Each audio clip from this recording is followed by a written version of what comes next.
Welcome back. Another day behind you now.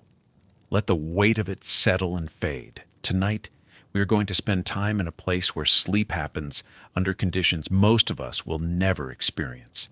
Inside the sleeper cab of an American long-haul truck, parked on a frozen winter night somewhere along the interstate system that crosses this country. Picture the scene clearly. A truck stop in South Dakota, January. The temperature outside has fallen to 8 degrees below zero. Snow falls steadily under harsh yellow lights that illuminate row after row of parked 18-wheelers.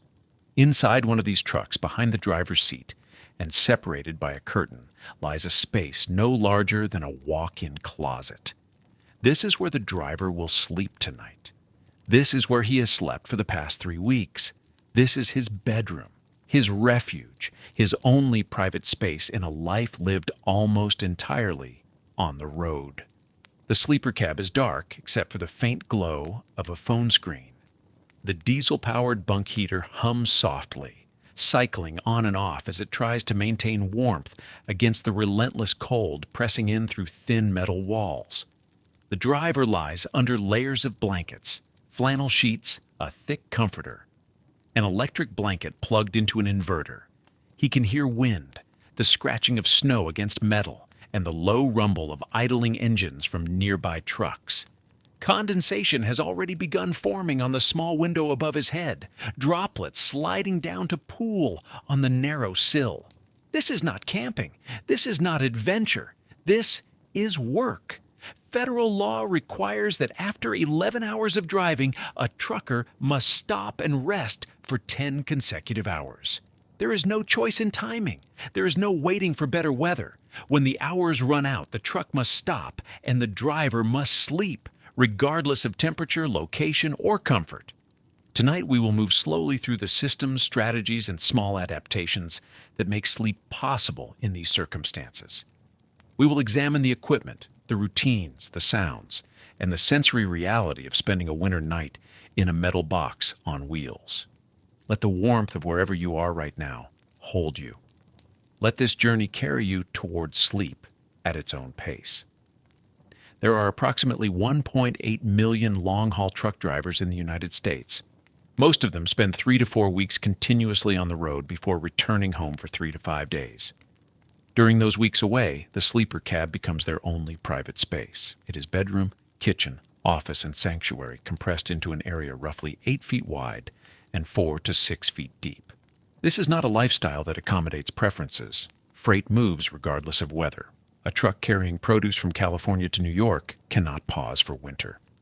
A truck hauling electronics from Texas to Minnesota does not wait for warmer nights. The schedule is determined by delivery windows, loading dock appointments, and the regulations that govern how many hours a driver can operate before rest becomes mandatory.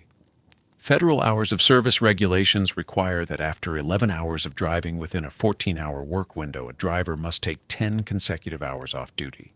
This rest period cannot be shortened or skipped. If a driver reaches their limit at 9 in the evening on a Tuesday in Montana, they must stop, even if the temperature is 15 below zero. Even if the nearest truck stop is full, even if they are only 30 miles from a better location. The truck becomes home because there is no other option. Hotels are prohibitively expensive for nightly use over weeks at a time. Motels near highways often have no truck parking. The economics of trucking operate on thin margins. Fuel, maintenance, insurance, and time all factor into whether a load is profitable.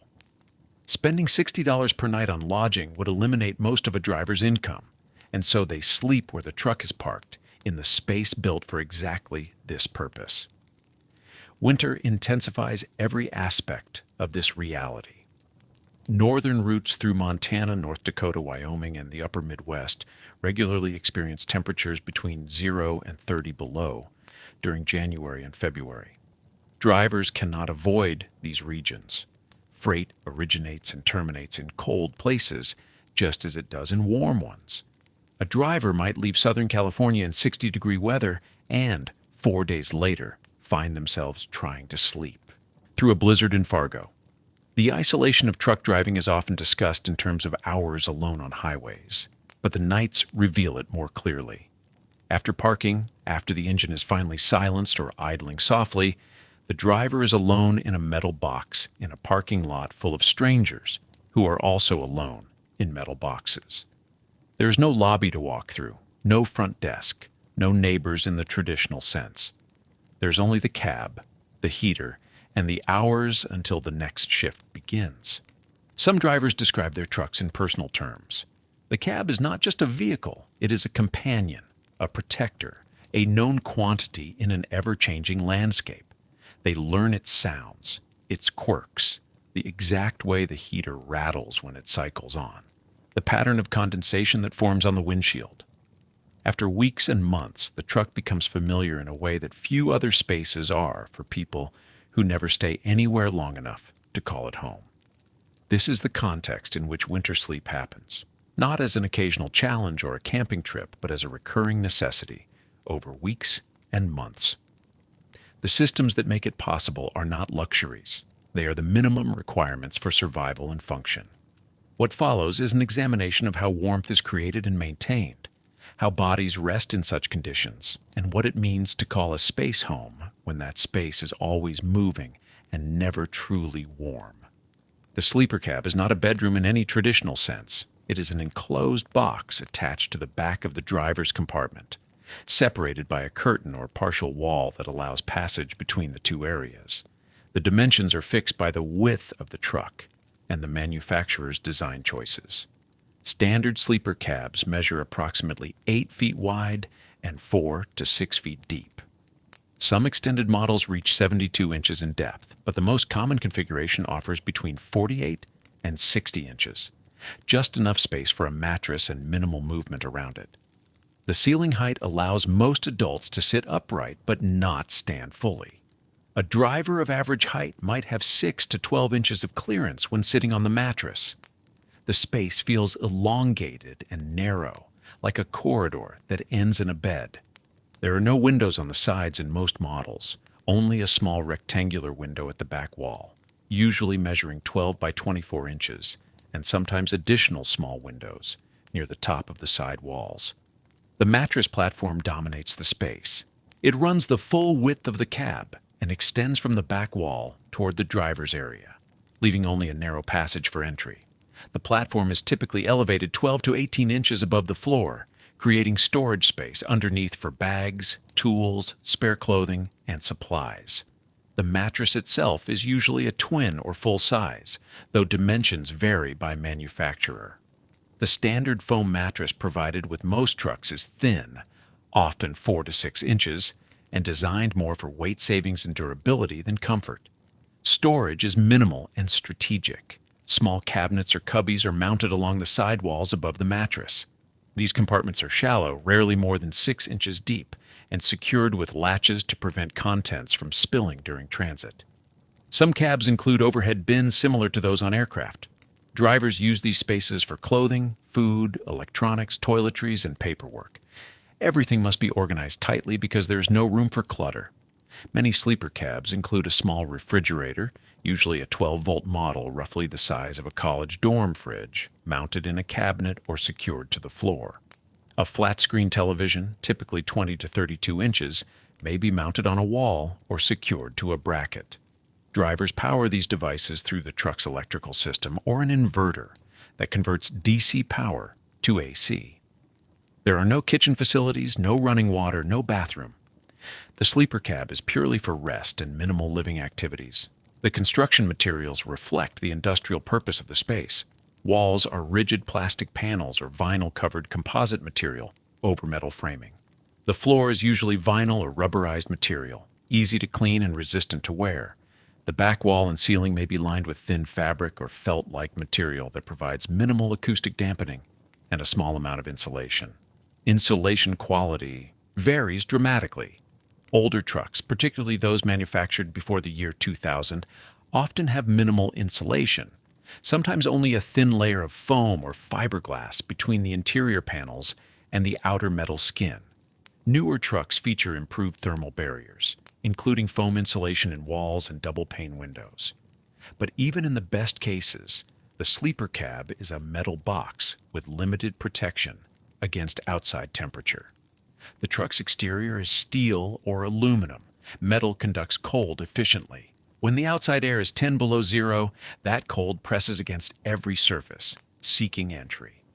The separation between the driver's compartment and the sleeper is rarely a solid, insulated door.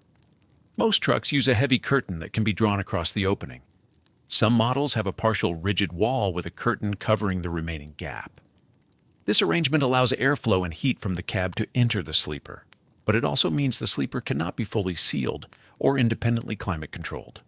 Lighting is basic. Most sleeper cabs include small overhead LED fixtures and reading lights mounted near the mattress.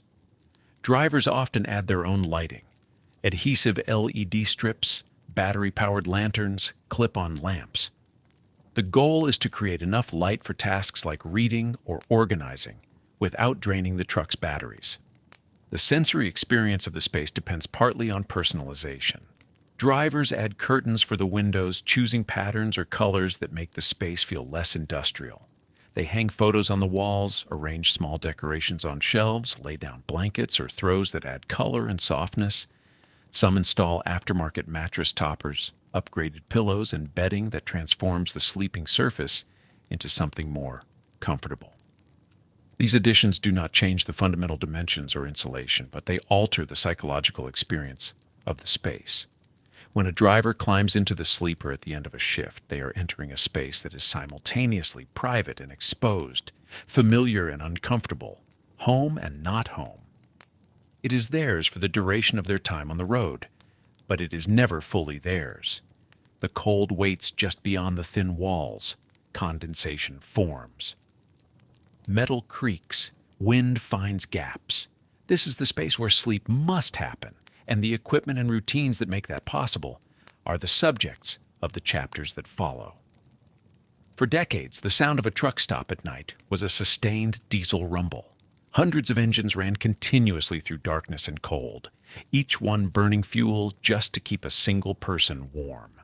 The main engine idled at 600 or 700 revolutions per minute, low and steady, vibrating through the frame and into the sleeper cab. It was wasteful, loud, and for a long time, it was the only reliable way to survive winter on the road. The engine didn't just provide heat, it kept the entire truck alive. The alternator charged batteries. The coolant system circulated hot fluid through a heater core beneath the dashboard, pushing warm air into the cab. As long as the engine ran, a driver could set the thermostat and trust that the space would stay above freezing. The cost was simple to calculate, about 0.8 of a gallon per hour. Over a 10-hour rest break, that meant 8 gallons of diesel consumed while going nowhere. At $3 or $4 per gallon, a single night could cost $30. Over weeks and months, the expense became staggering. But cost was only part of the equation. The engine was also loud. Even inside the cab with the curtains closed, a driver could feel the vibration in the mattress, hear the steady mechanical throb, sense the tremor in the walls. Sleep came in layers, never quite reaching the depth it might in true silence. Some drivers grew so accustomed to the sensation that they couldn't sleep without it. Others never adjusted, spending years in a state of semi-rest, always aware on some level that the machine beneath them was running. The environmental impact accumulated slowly, beyond the awareness of any single driver. Thousands of trucks, each burning a gallon of fuel every hour, together consumed millions of gallons annually, just to idle. The exhaust hung in the cold air of parking lots, visible as a haze under sodium lights. In winter, the combined emissions from a full truck stop created a localized fog, thick with particulates and unburned hydrocarbons. Cities and states began to respond. California led with strict anti-idling laws in the early 2000s, limiting idling to 5 minutes. Other states followed with their own restrictions, typically allowing no more than 15 minutes of continuous engine operation while parked. The regulations carried real penalties, fines of several $100s for violations, sometimes more for repeat offenses. Enforcement was inconsistent, but the risk was tangible. A driver who idled all night in the wrong jurisdiction could face a citation that erased days of earnings. The laws created an immediate problem. Freight still moved through winter. Drivers still needed to stop for their federally mandated rest periods. The cold didn't care about regulations. Temperatures in the northern plains and mountain passes regularly dropped to 20 below zero, sometimes colder. Without the engine running, a truck cab became a metal box conducting cold inward from every surface. Within an hour, the interior temperature would match the exterior. Within 2 hours, condensation from a driver's breath would begin freezing on the inside of the windows. The legal and practical pressures forced a technological shift. The industry had to find alternatives to idling, systems that could provide heat and electrical power without running the main engine. This wasn't a matter of comfort or convenience. It was a matter of whether long-haul trucking could continue to function as a profession through winter months under the new legal landscape. Truck manufacturers and aftermarket suppliers responded with solutions, but adoption took time. The equipment was expensive. Many drivers owned their own trucks and had to weigh the cost of new heating systems against the cost of fuel and potential fines. Large fleets could afford to retrofit their trucks more quickly, but independent owner-operators often continued idling as long as they could get away with it, gambling that they wouldn't be caught, or that enforcement would remain lax in the areas where they parked. The culture of truck stops changed. The old continuous rumble thinned out, replaced by a mix of sounds. Some engines still running, others silent, and a growing number of smaller mechanical systems, generators and heaters producing their own distinct tones. The air quality improved noticeably. The fog lifted. The mornings were quieter, but the transition was not seamless. Drivers who had relied on engine idling for decades found themselves learning new systems, troubleshooting new equipment, and managing new anxieties. What happened if the auxiliary heater failed in the middle of a subzero night? What if the batteries died and there was no way to restart the engine? The old method had been simple and predictable. The new methods required more knowledge, more maintenance, and more trust in systems that could fail in ways the main engine rarely did. The decline of idling marked a dividing line. Older drivers remembered when you simply left the key turned and the engine handled everything. Newer drivers entered a profession where idling was already restricted, where alternative heating was standard, and where the quiet of a parked truck at night was normal. The change happened gradually enough that no single moment defined it, but by the 2010s, the era of continuous engine idling had largely ended. The legislation had forced an evolution.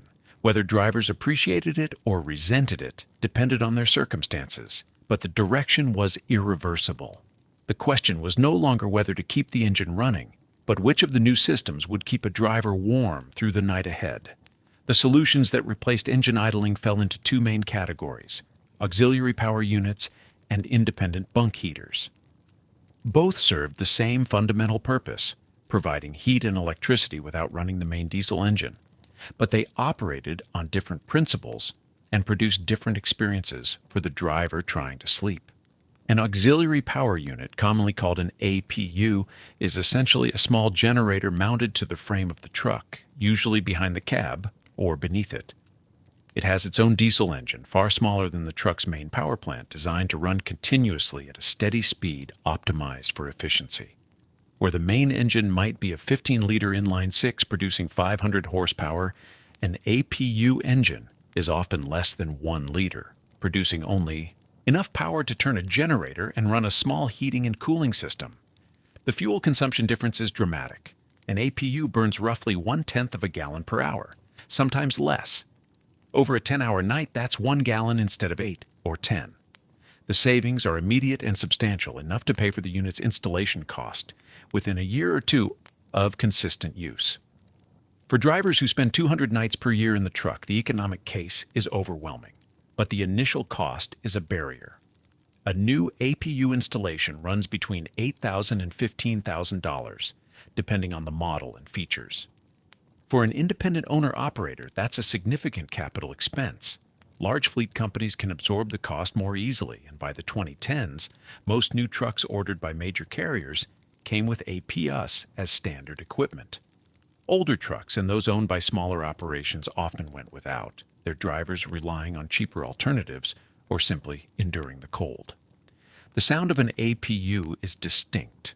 It's higher pitched than the main engine's rumble, closer to a mechanical hum or a steady buzzing.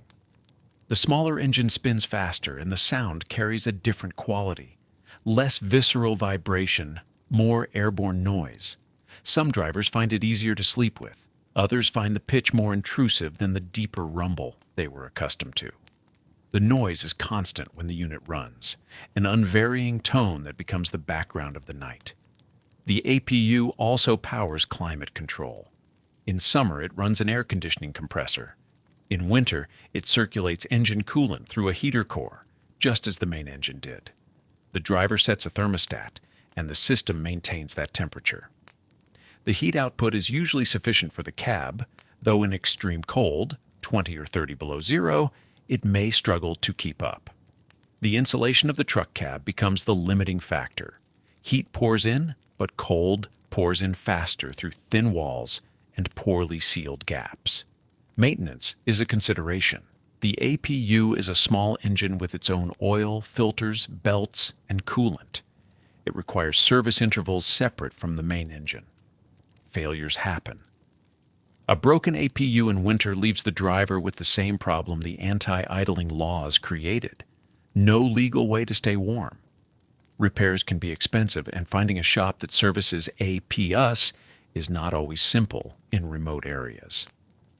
Some drivers carry backup heating options specifically because they don't fully trust the APU. Battery-powered APUs represent a newer technology. Instead of a small diesel engine, these units use large lithium-ion battery banks, charged by the truck's alternator while driving or by shore power when parked. They run silent, a significant advantage. They produce no emissions, but their runtime is limited by battery capacity, typically 8 to 10 hours, and they provide less heating power than diesel APUs. In moderate cold, they're adequate. In severe cold, they're marginal. Cold also reduces battery efficiency, a cruel irony that limits performance precisely when it's most needed. Independent bunk heaters offer a simpler alternative. These are compact combustion heaters, often the size of a shoebox, that burn diesel fuel drawn from the truck's main tank. The most common brands are Webasto and Espar, both German companies whose products became standard in the American trucking industry. A bunk heater has no moving parts except a small fan and a fuel pump. It ignites diesel in a combustion chamber, extracts the heat, and blows warm air into the cab through a duct. The exhaust vents outside through a small pipe. Fuel consumption is minimal, often less than 1/10 of a gallon per hour. The heater cycles on and off based on a thermostat, running only as much as needed to maintain temperature. The sound is a soft whooshing, the rush of air through the combustion chamber and the fan pushing heated air into the cab. It's rhythmic, almost breath-like, and many drivers find it soothing. The heater might run for 10 minutes, shut off for 20, then run again, creating a pattern through the night. Installation cost is lower than an APU, typically $2,000 to $4,000. This makes bunk heaters accessible to more drivers. They don't provide electrical power, so a separate inverter or battery system is needed to run electronics, but for heat alone, they're effective and reliable. The simplicity is an advantage. Fewer components mean fewer points of failure. The drawback is that a bunk heater only heats. It doesn't cool in summer. It doesn't charge devices. It's a single-purpose solution. Drivers in climates with both hot summers and cold winters may still need an APU for year-round comfort. But for those who primarily face cold weather or who already have electrical solutions in place, a bunk heater is often sufficient. Some drivers use both. An APU provides baseline power and climate control, while an electric blanket powered by the APU's generator provides focused warmth on the body. Or a bunk heater handles the cab temperature while a small inverter charges a phone and runs a laptop. The systems layer on top of each other, each addressing a specific need, together creating a livable environment in subzero conditions. The effectiveness of any heating system depends on the cab itself. A well-insulated truck with good door seals and double-pane windows retains heat efficiently. A poorly sealed older truck bleeds warmth as fast as the heater can produce it.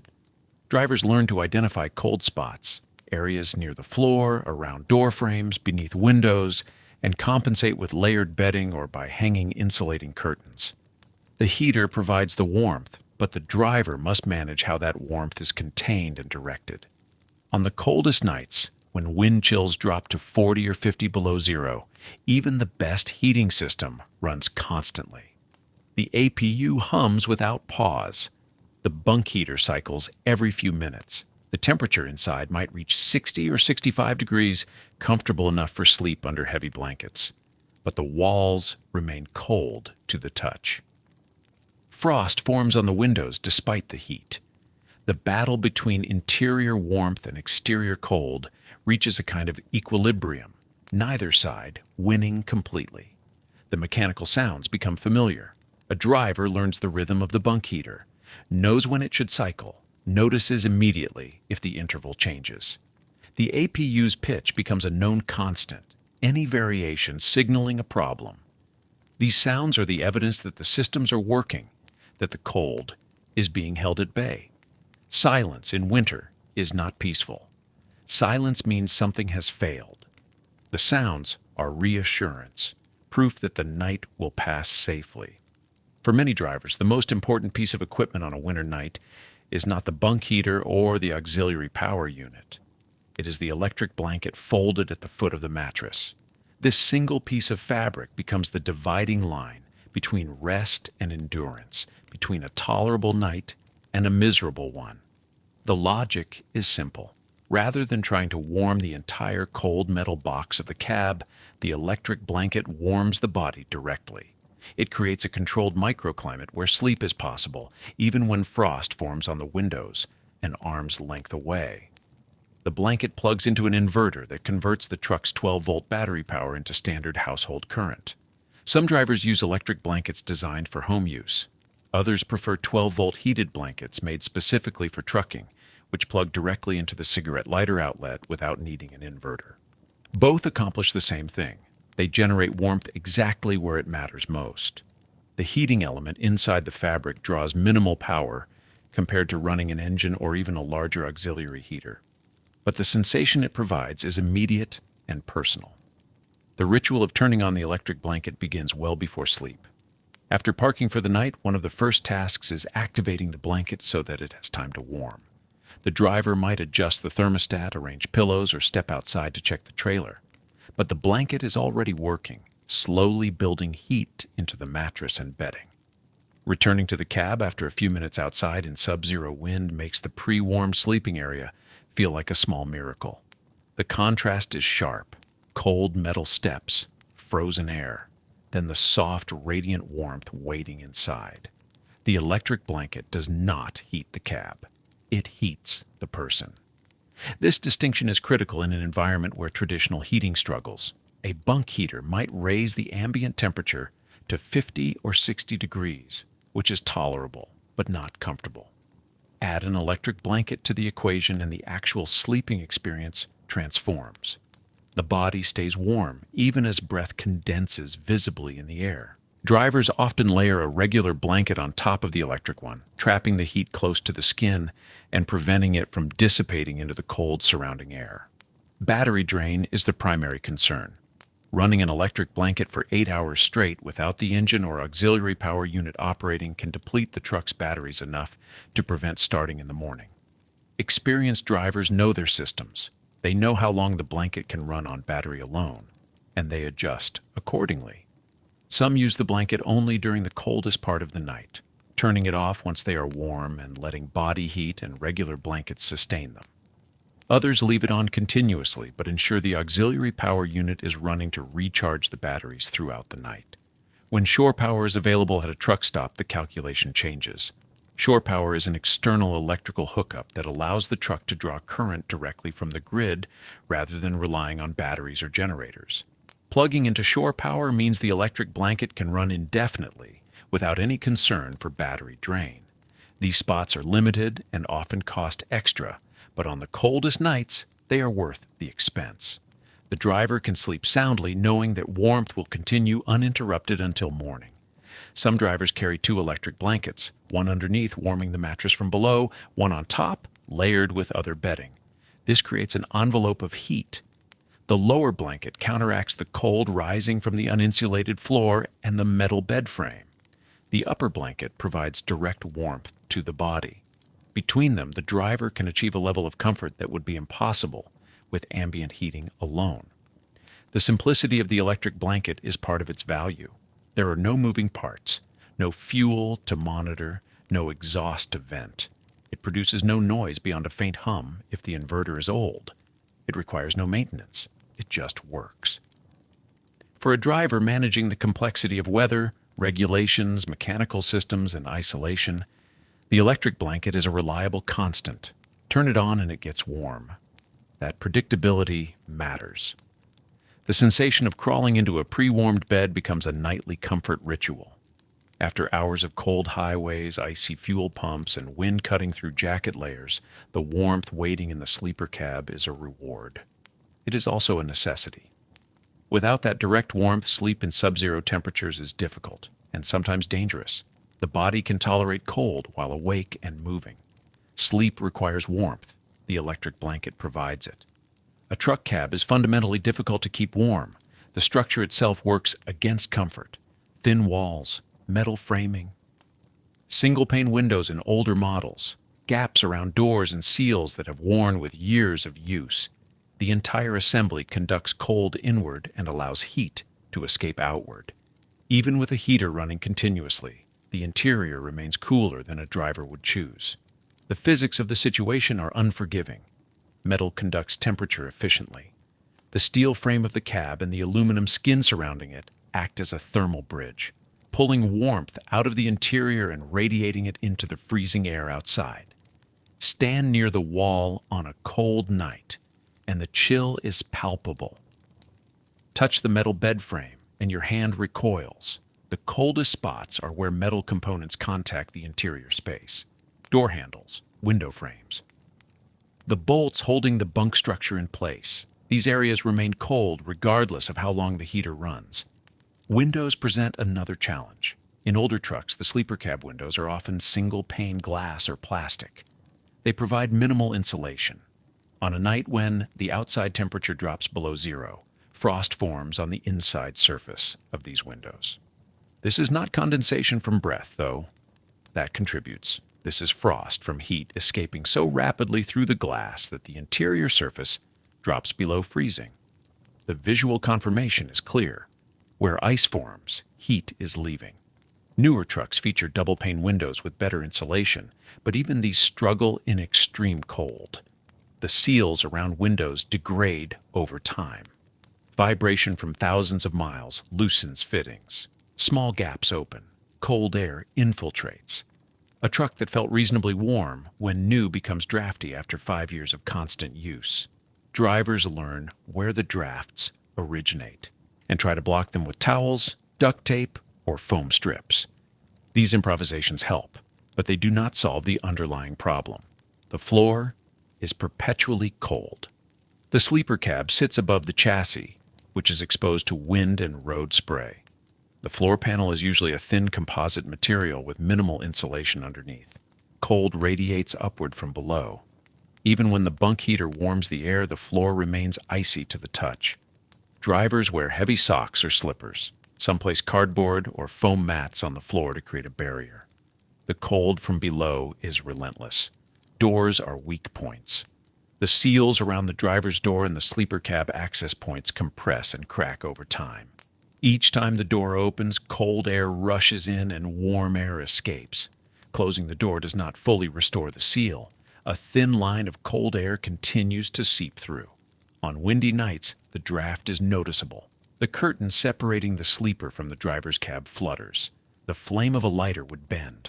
These gaps are cumulative, individually small, collectively significant. The size of the space also matters, but not in the expected direction. A smaller space should be easier to heat, and it is, to a degree.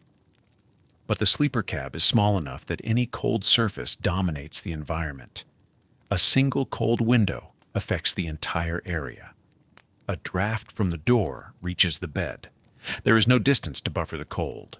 Everything is within arm's reach, including the sources of heat loss. Heating the cab becomes a matter of layers. A bunk heater maintains baseline temperature. Thermal curtains hung around the sleeping area trap some warmth. An electric blanket provides direct heat to the body. A driver might hang a blanket or reflective barrier behind the driver's seat, creating a smaller zone that is easier to keep warm. The goal is never to heat the entire cab to a comfortable temperature. That is not achievable. The goal is to manage cold in a way that allows sleep. Wind makes everything worse. On a calm night at 10 degrees, the cab might feel tolerable. On a windy night at the same temperature, the cold penetrates relentlessly. Wind finds every gap, every thin spot, every place where insulation is inadequate. It presses against the walls and draws heat through them. The metal surfaces grow colder. The floor becomes unbearable. The temperature inside might drop 10 degrees without the thermometer outside changing at all. Different parts of the cab exist at different temperatures. The area near the bunk heater vent might be warm. The corner farthest from the heater might be 15 degrees cooler. The ceiling near the front window might accumulate frost, while the area near the heater remains dry. This temperature gradient means that warmth is not evenly distributed. A driver might be warm under blankets while their face remains exposed to cold air. Adjusting position changes the experience dramatically. Insulation quality varies by manufacturer and era. Trucks built in the 1990s often have minimal insulation, sometimes just a thin layer of foam between the interior panel and the outer skin. Trucks built after 2010 generally feature improved thermal barriers, thicker insulation, and better seals. But even the best insulated modern sleeper cab is not comparable to a house or even a recreational vehicle. The priorities in truck design are durability, weight, and cost. Thermal comfort is secondary.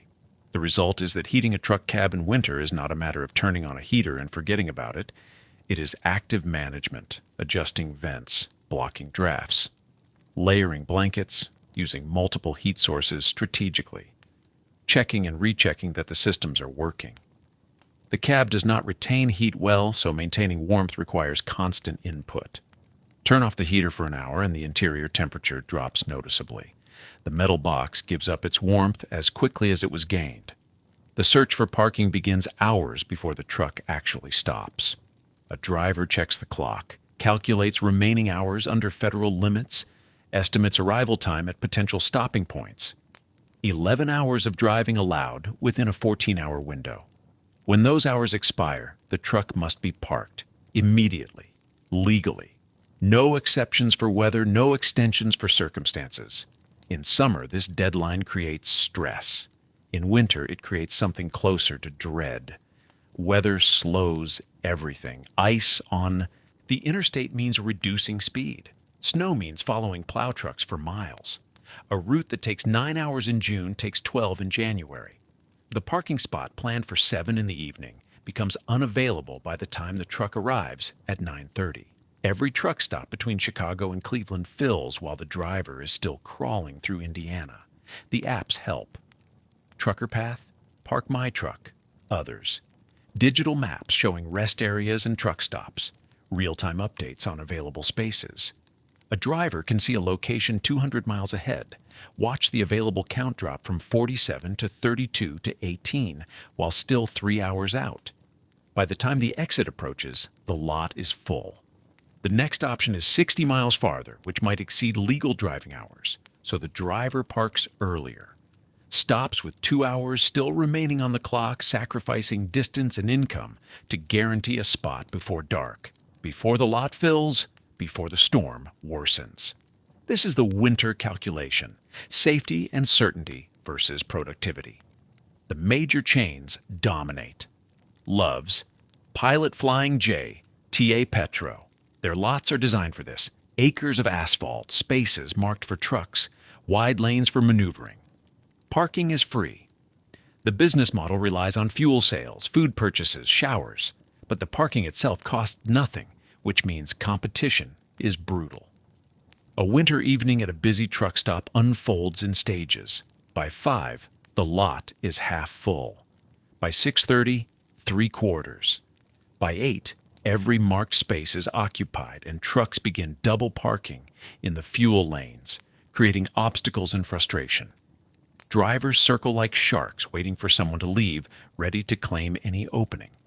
The stress of searching while the clock runs down, while snow falls, while legal driving time evaporates, creates a specific kind of exhaustion. The benefit, once parked, is access. Bathrooms are 50 yards away, not 5 miles.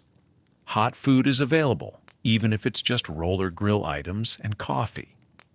Showers can be purchased. Some spots offer shore power, electrical hookups that allow running a heater without burning fuel. The proximity to other trucks provides implicit security. Lighting is bright, often harsh. Patrols or cameras offer some protection. But the atmosphere is industrial, impersonal. Trucks packed together tightly, separated by feet rather than yards. Engines idle. AP-us hum. Refrigerated trailers cycle loudly through the night. The sodium vapor lights cast orange glare across snow and ice. Walking to the building means navigating uneven pavement, frozen puddles, the exhaust of dozens of diesel engines. The air smells like fuel and rubber and cold metal. Rest areas offer different trade-offs. They appear along interstates every 50 to 80 miles in most states, small refuges with bathrooms and picnic tables, parking lots sized for 20 or 30 trucks. Parking is free and legal in most states, though rules vary. New York allows overnight parking. Some states prohibit it. A driver needs to know local regulations to avoid citations. The rest area provides quiet. Isolation. Fewer trucks means less noise, less light, less sense of being packed into an industrial space. The darkness is deeper, the silence more profound. The driver becomes genuinely alone rather than alone within a crowd. But isolation brings vulnerability. Rest areas have no stores, no services beyond bathrooms. If the heater fails, there is no nearby help. If someone approaches the truck with bad intentions, there are no witnesses. Snow removal depends on state maintenance schedules, which may lag during storms. A rest area can become a trap. Trucks stuck in unplowed lots, unable to leave until equipment arrives. The bathroom facilities are basic, pit toilets or minimal plumbing, cleaned irregularly, sometimes closed entirely in winter. A driver who parks at a rest area must be fully self-sufficient. Food, water, warmth, entertainment. Everything needed for the night must already be in the truck. Experienced drivers develop strategies. They learn which rest areas are maintained well, which truck stops fill early, which stretches of highway have no parking at all. They understand wind patterns, how parking near buildings or tree lines provides shelter, how open lots expose trucks to crosswinds that rock the cab throughout the night. They know that parking next to snowbanks creates a windbreak, but risks being plowed in come morning. They learn that corner spots allow easier exit but catch more wind, that backing into a space makes departure quicker but requires navigating ice in the dark.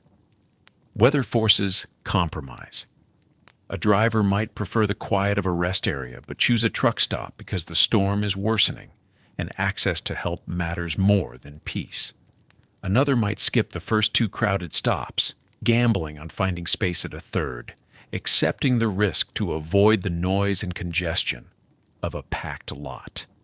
The moment of parking, when the brakes finally set and the engine settles to idle or shuts down, brings relief. The stress of searching ends. The legal requirement is satisfied. The truck is stationary. The night ahead can begin.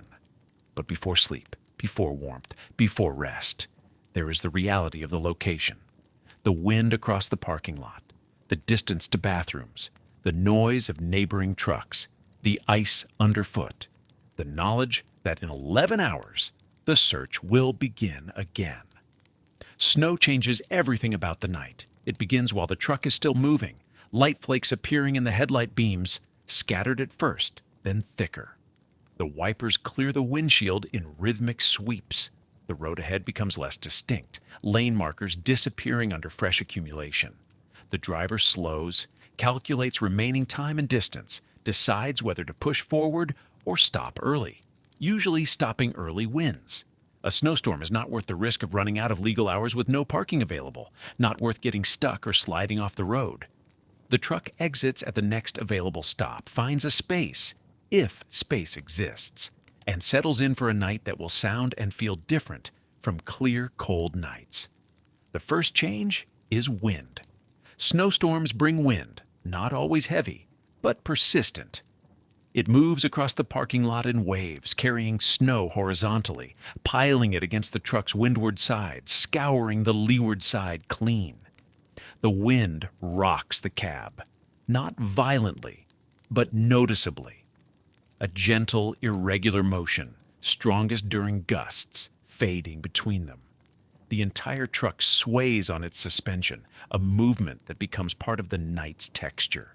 Inside the sleeper, the driver hears the wind as a low moan around the cab's edges, a sound that rises and falls, punctuated by sharper gusts that rattle mirrors and whistle through imperfect seals. Snow hitting the metal skin of the truck creates a soft, scratching sound. Thousands of tiny impacts, like sand against glass, but quieter, more diffuse. The sound is soothing to some drivers, maddening to others. It never quite stops. The temperature drops. Snowstorms often bring the coldest air, and the wind strips away any residual warmth from the day. The heater works harder. The APU or bunk heater cycles more frequently, trying to maintain temperature against the cold pressing in from all sides. The driver checks the thermostat, adjusts settings, adds another blanket. Visibility outside disappears. The windows, already prone to condensation, frost over quickly on the inside, while snow accumulates on the outside. The world beyond the cab becomes invisible. The sodium lights of the parking lot fade to diffuse orange glows through the snow. Other trucks become vague shapes, their outlines softened and eventually erased. The driver is effectively blind to the exterior, sealed inside a small metal box surrounded by storm. This isolation is both comforting and unsettling. Comforting because the world's complexity reduces to the immediate space, the bed, the heater, the familiar interior. Unsettling because there is no way to monitor conditions, no way to know how much snow is falling, whether the truck is being buried, whether morning will bring manageable accumulation or impassable drifts. Some drivers check throughout the night. They wipe a small clear spot on the window with a hand, press their face close to the cold glass, peer out into darkness and swirling snow. They see perhaps 10 feet, maybe less. The snow reflects what little light exists, creating a gray-white void. Neighboring trucks appear as dark silhouettes. The ground is invisible. Depth and distance become impossible to judge. Between checks, they return to bed, pull blankets tight, listen to the wind and the heater and the scratching of snow. Sleep comes in layers, interrupted by gusts strong enough to rock the truck noticeably, by the cycling of the heater, by the driver's own awareness of the storm. Continuing outside. The sounds of the parking lot change during snowstorms. The usual diesel rumble of idling engines becomes muffled, absorbed by falling snow.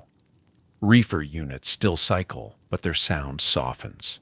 Fewer people move outside. No footsteps on pavement, no slamming doors, no voices. The storm creates a buffer, a sound-dampening layer that wraps the parking lot in relative quiet despite the wind. What remains is closer, more intimate. The heater's hum inside the cab, the driver's own breathing, the creak of the mattress when shifting position, the faint whistle of wind through a gap somewhere in the door seal. These small sounds become prominent in the absence of larger ones. Snow accumulates on the truck throughout the night. It piles on the hood, the roof, the windshield. It drifts against the driver's side door, pushed by wind into corners and crevices. The truck's shape catches snow differently, depending on wind direction. One side buried, the other scoured nearly clean. By morning, the accumulation can be significant. 6 inches, 12, more if the storm is severe or prolonged. The burial effect is gradual, but real. Snow against the windows blocks light. Snow on the roof adds insulation, but also weight. Snow around the base of the truck creates the sensation of being partially underground, nestled into the earth rather than parked on its surface. Some drivers find this cozy, a deepening of the already small space into something even more enclosed. Others feel trapped. Highway closures happen during severe storms, interstates shut down, gates lowered across ramps, traffic stopped until plows can clear lanes and conditions improve. A driver who went to sleep planning to leave at 6 may wake to find the road closed indefinitely. The truck stop becomes not a chosen refuge, but a mandatory one. Leaving is illegal or impossible. The night extends into day, and the day into another night. This enforced waiting changes the experience. The storm is no longer something to sleep through, but something to endure consciously. The driver remains in the sleeper because there is nowhere else to go. The parking lot is a snow-covered expanse, the building a distant trek through drifts, the road a closed option. Time stretches. The small space becomes smaller. The isolation becomes more pronounced. But for most storms, the closure is temporary. Roads reopen, plows pass. Morning comes with the storm diminished or ended, and the driver faces the work of clearing snow, starting the cold engine, returning to the highway. The night itself, though, belongs to the storm. To the wind rocking the cab, the snow scratching against metal, the heater cycling in the dark, the driver wrapped in blankets, drifting in and out of sleep while the world outside erases itself in white. Not every driver spends the night in a truck stop. When the parking lots are full, or when the driver simply prefers quiet, the alternative is an interstate rest area. These are different places entirely, smaller, quieter, often more isolated. They offer free parking and bathroom facilities, but little else. No fuel pumps, no restaurants, no stores, no showers, just a small building with toilets and sinks, a few picnic tables, and a parking lot that may hold 20 trucks or may hold none at all. The rules vary by state. Some rest areas allow overnight parking. Others prohibit it. Posting signs that limit stays to a few hours. Enforcement is inconsistent. In practice, many drivers use rest areas when legal parking is unavailable and their hours have run out. The gamble is whether a state trooper will knock on the door in the middle of the night and demand the truck be moved. In winter, rest areas become even more isolated. Snow removal is less consistent than at commercial truck stops. Parking lots may not be plowed until morning. Bathroom facilities are sometimes closed entirely when temperatures drop below a certain threshold. Pipes at risk of freezing. The few overhead lights create small pools of illumination in otherwise complete darkness. Beyond the lit area, the rest area disappears into winter night. The silence is profound. At a truck stop, dozens of engines idle. Refrigerated trailers cycle on and off. A P.us hum in a layered chorus. Voices carry across the parking lot. Doors slam. At a rest area, especially one that is nearly empty, there is almost no sound. Wind moves through bare trees. Snow falls with no noise at all. The driver's own heater becomes the loudest thing in the world. Some drivers prefer this. The solitude is a relief after the crowded chaos of truck stops, the constant noise and movement. The empty rest area feels safer in a different way. No strangers walking between trucks, no one peering into cabs, no traffic moving through tight rows. The darkness and quiet are peaceful. The sleeper cab becomes a small shelter in a vast, empty landscape, and the isolation is comforting. Other drivers find it unsettling. The absence of other people means the absence of implicit safety. If something goes wrong, a medical emergency, a mechanical failure, a threatening stranger, there's no one nearby. Cell phone signals are often weak or entirely absent in rural rest areas. The profound quiet amplifies every small sound inside the cab.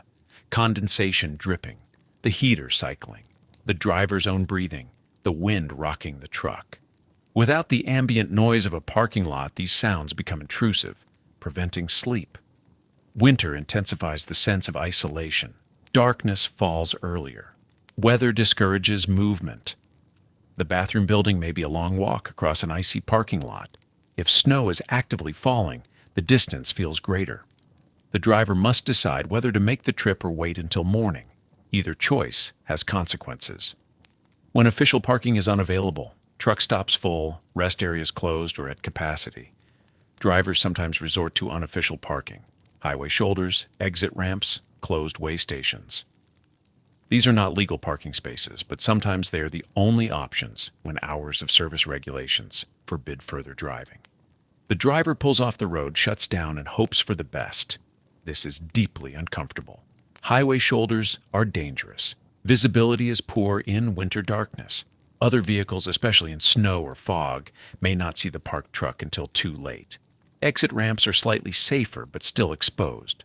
Closed way stations offer more protection but are often explicitly prohibited for overnight use.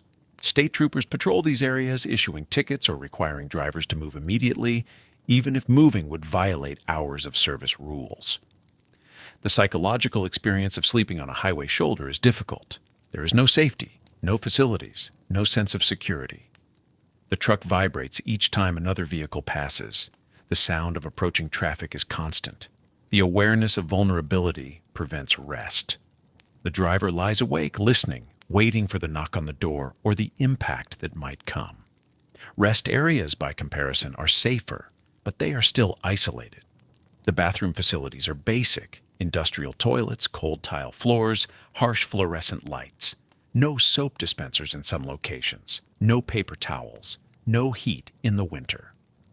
The driver walks across the dark parking lot, uses the restroom, and walks back, the cold following them into the cab when they open the door. Inside, the isolation becomes total. The rest area offers no distractions, no Wi-Fi, no people, no movement. The driver is alone with the heater, the bed, and whatever entertainment they brought with them. A tablet with downloaded movies, a book, a phone with limited signal. The evening hours stretch long. The quiet amplifies the sense of being far from home, far from family, far from any familiar place. Some drivers describe the rest area as peaceful, a chance to disconnect. A break from the constant stimulation of truck stops and highways. The darkness outside the windows is complete. The stars, when visible, are bright. The solitude is a kind of rest in itself. Others describe it as lonely. The cab feels smaller when it is the only warm space in miles of frozen landscape. The absence of other voices, other lights, other signs of human activity creates a hollow feeling. The driver is not just alone, they are isolated. The distinction matters. Morning brings relief or dread, depending on the night. If snow has fallen heavily, the truck may need significant clearing before it can move. If the rest area bathroom is still closed, the driver must find another solution. If the parking lot has not been plowed, leaving may be difficult. The isolation that felt peaceful in evening becomes an obstacle at dawn. The rest area remains what it has always been, a necessary compromise, free, quiet, available when other options are not. But in winter, on a freezing night, it becomes something else as well, a test of self-sufficiency, a reminder of the distance between the driver and everything familiar, a small lit space surrounded by darkness, wind, and cold. The bed in a sleeper cab is not a bed in the usual sense. It is a platform, a foam rectangle, a sleeping surface built into a space not designed for comfort, but for regulatory compliance. Federal law requires that drivers have a place to rest during mandatory breaks. The mattress is the minimum fulfillment of that requirement. Standard truck mattresses are thin, 4 to 6 inches of foam or inner spring, sized to fit the narrow dimensions of the sleeper berth. The foam is basic, density is low, support is minimal. The mattresses are designed to be inexpensive, replaceable, and functional in the short term. They are not designed for the reality of a driver spending 200 nights a year on them. The mattress deteriorates quickly. Constant use compresses the foam. Body weight creates permanent indentations. The edges collapse. The surface becomes uneven. After a few months, the mattress offers little more cushioning than the plywood platform beneath it. Drivers feel every bump in the road, every vibration from the APU. Every shift of weight becomes a reminder that the surface is not supporting them. Trucking companies provide these mattresses when leasing trucks to drivers. Owner-operators who own their trucks outright have more control. Many replace the standard mattress immediately. Custom-cut memory foam. Thicker inner spring mattresses, gel-infused foam toppers. The investment is significant, but the return is measured in sleep quality. A driver who rests well drives more safely. The mattress is not a luxury. It is equipment. Memory foam toppers are among the most popular upgrades. 2 to 4 inches of dense foam layered on top of the existing mattress.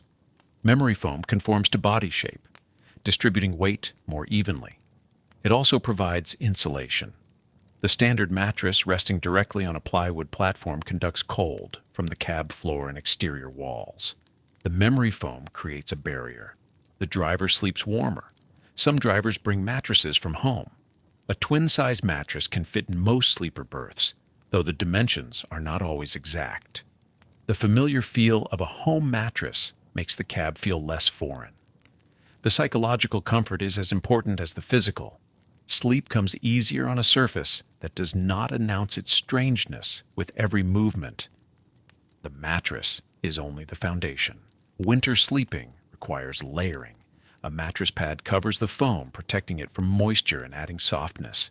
Sheets go over the pad, flannel in winter for warmth and texture. Then blankets, multiple blankets layered for insulation, a comforter or quilt on top.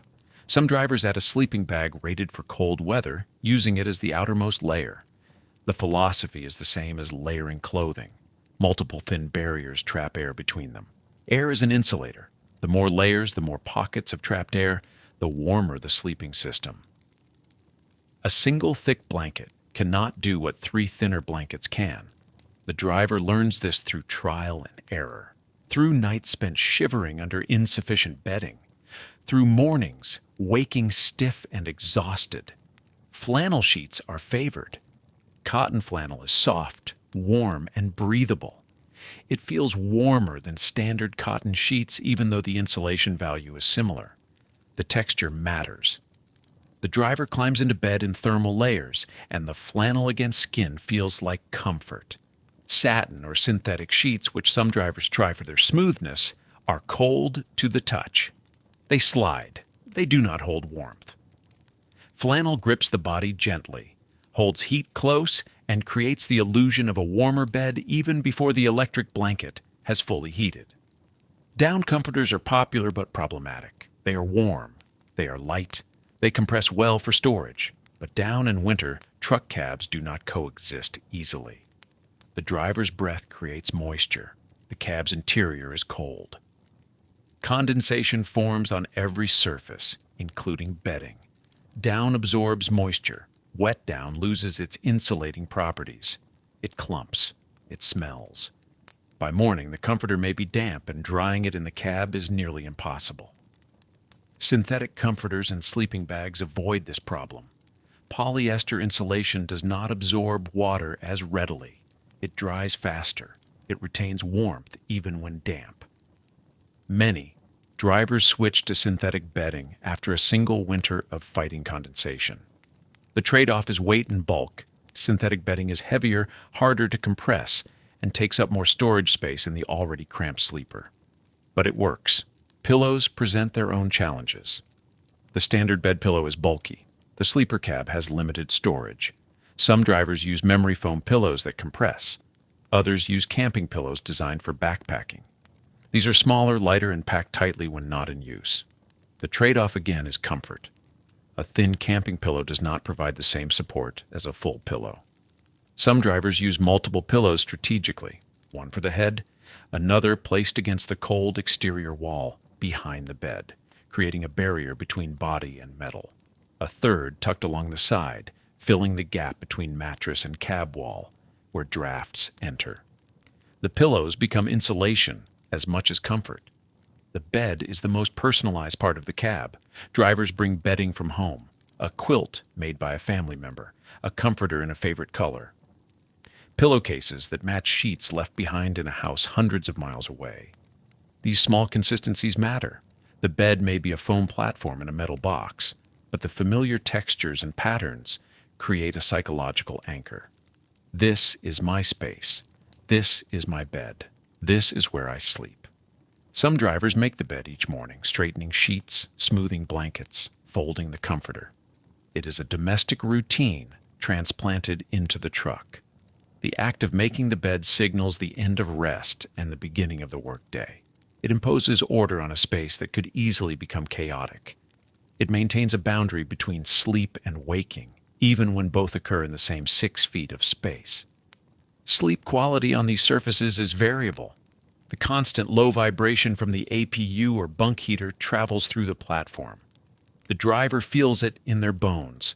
Wind rocks the truck. The sensation is like sleeping on a boat, a gentle swaying that some find soothing and others find nauseating. The firmness or softness of the mattress determines whether the driver wakes rested or stiff. Cold spots persist where the body comes near exterior walls. No amount of layering entirely eliminates them. The psychological challenge is separate from the physical. This is not a bed in a bedroom. It is a sleeping surface in a parking lot. The driver is surrounded by strangers. The cab offers privacy but not silence, darkness but not true isolation. The mind knows where it is. Falling asleep requires overcoming that awareness, convincing the body that rest is possible here, in this small metal space, on this thin foam under these layers of fabric that smell like detergent and diesel. The mattress is the foundation of that effort. If it fails, everything else fails. The driver cannot compensate for a bad sleeping surface with better blankets or a quieter parking spot. The mattress must work. That is why drivers invest in it. That is why they carry extra toppers, replacement foam, mattress protectors that guard against moisture. The bed may be temporary, replaced each time the driver switches trucks or companies. But while it lasts, it must function. Sleep depends on it. Safety depends on it. The next day depends on it. Winter sleeping in a truck cab operates on the same principle as winter camping. You build warmth in layers. One heavy blanket will not do what 3 lighter blankets can do. Each layer traps a thin pocket of air, and those pockets hold heat close to the body. The mattress beneath you matters, but so does everything stacked on top. Drivers who spend weeks in subzero temperatures learn this quickly. They learn it the hard way, through cold nights and failed experiments, until they arrive at a system that works. The base layer is usually flannel. Flannel sheets feel warmer than cotton the moment you slide between them. The brush surface traps air and wicks moisture away from skin. In a space where condensation is constant, this matters. Cotton sheets absorb moisture and stay damp. Flannel breathes. Most truck sleeper cabs come with standard cotton sheets or nothing at all, so drivers replace them. They bring sheets from home or they buy them at Walmart during a resupply stop. Dark colors hide the road grime that accumulates no matter how careful you are. On top of the flannel come blankets. Not one thick comforter, but multiple layers of varying weights. A fleece blanket goes on first. Fleece is light, soft, and holds warmth without adding much bulk. It dries quickly if it gets damp from condensation. Then comes a heavier wool or synthetic blanket. Wool is the gold standard for cold weather bedding because it insulates even when wet, but it's heavy and expensive. Many drivers use synthetic alternatives that mimic wool's properties at a fraction of the weight and cost. The third layer is often a quilt or comforter, something with loft that creates the final barrier between the sleeper and the cold air above. Some drivers add a sleeping bag, not as the only covering, but as the top layer. A sleeping bag rated for 20 degrees or lower becomes the outer shell of the nest. It zips up, trapping all the layers beneath it and sealing in body heat. This approach turns the entire bed into a kind of cocoon. The driver climbs in, zips up, and the cold cab becomes irrelevant. The sleeping bag also solves the problem of blankets slipping off during the night. In a confined space, there's no room to spread out, so blankets bunch and slide. A sleeping bag stays in place. Down comforters are popular but problematic. Down provides exceptional warmth for its weight, compressing into a small storage space when not in use. But down and moisture do not mix. In the humid environment of a sleeper cab, where every breath adds water vapor to the air, down absorbs condensation. It clumps, loses loft, and stops insulating effectively. Synthetic fills perform better in these conditions. Polyester fibers shed moisture and retain their insulating properties even when damp. Drivers who use down learn to air it out every few days, hanging it in the cab during driving hours to let accumulated moisture evaporate. The layering extends to clothing. Many drivers wear thermal underwear to bed, long johns, wool socks, sometimes a hoodie or beanie. The decision depends on how well the heater works and how cold the night is expected to get. There's a trade-off. Wearing too many layers restricts movement and can lead to overheating, which causes sweating. Sweat dampens the clothing, and damp clothing loses its insulating value. The driver wakes up cold in the middle of the night, surrounded by warm but wet fabric. The goal is to stay just warm enough without crossing into perspiration. Some drivers sleep in the same gear they'd wear on a winter camping trip. Insulated pants, expedition weight base layers, jackets kept within reach. This approach treats the sleeper cab like a tent in a snowstorm. The cab provides wind protection and a flat surface, but not much else. Other drivers prefer to warm the cab enough to sleep in lighter clothing, sweatpants, and a t-shirt. This creates a more comfortable sleeping experience, but requires more fuel and a reliable heater. The choice reflects personal preference and equipment quality. Breathability matters as much as insulation.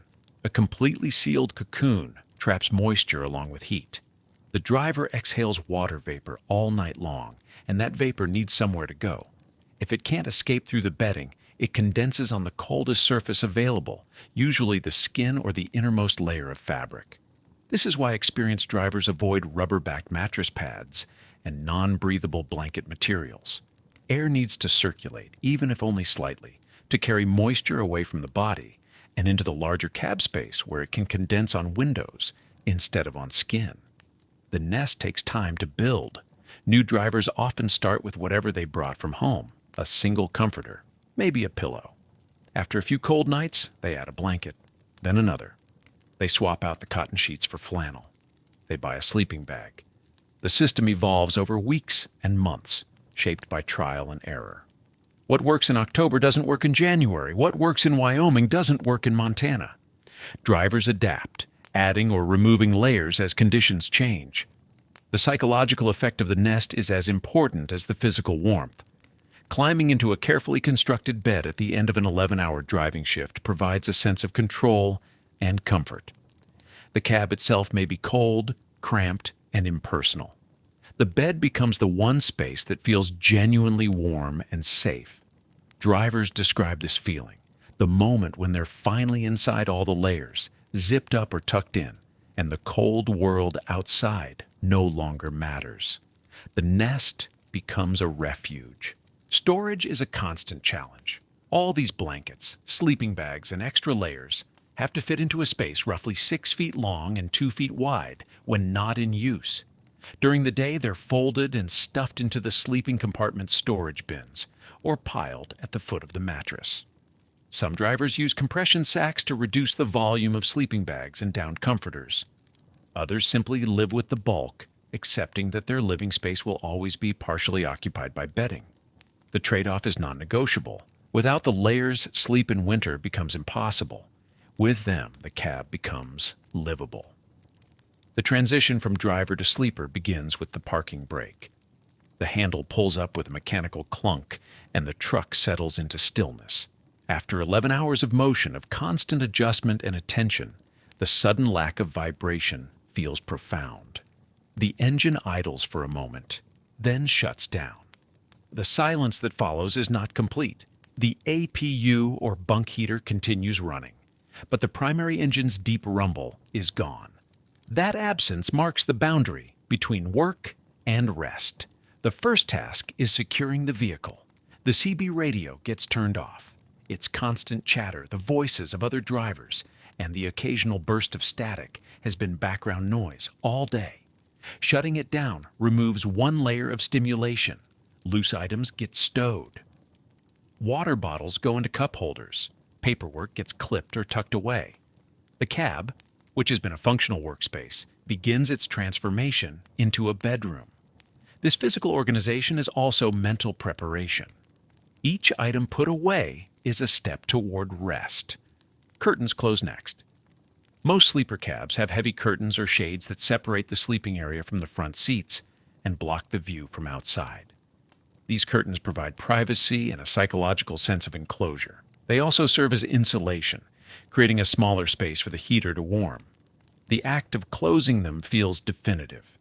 The outside world, with its cold air and parking lot lights, is shut out. The remaining space, just the mattress, storage compartments, and a few cubic feet of air, becomes the entire universe for the next 8 hours. The heater requires attention. If the truck has an APU, it's been running all along, but the thermostat may need adjustment. Daytime settings favor economy, keeping the cab just warm enough to be tolerable. Nighttime settings shift toward comfort. The driver turns the dial a few degrees warmer, listening for the unit to cycle on. If the truck uses a diesel bunk heater instead, the process is similar. A small control panel, often mounted near the bed, allows temperature adjustment. The heater responds with a soft whoosh as fuel ignites and warm air begins to flow. Some parking spots offer shore power, electrical hookups that allow trucks to plug in and draw power without running generators. When shore power is available, drivers connect heavy-duty extension cords from the post to the truck's inlet. This eliminates the need for the APU, saving fuel and reducing noise. It also allows the use of higher wattage devices. Electric blankets, which draw significant power, can run continuously without draining the truck's batteries or overworking the inverter. The driver flips switches, checking that power is flowing, then adjusts the electric blanket settings to pre-warm the bed. Pre-warming matters.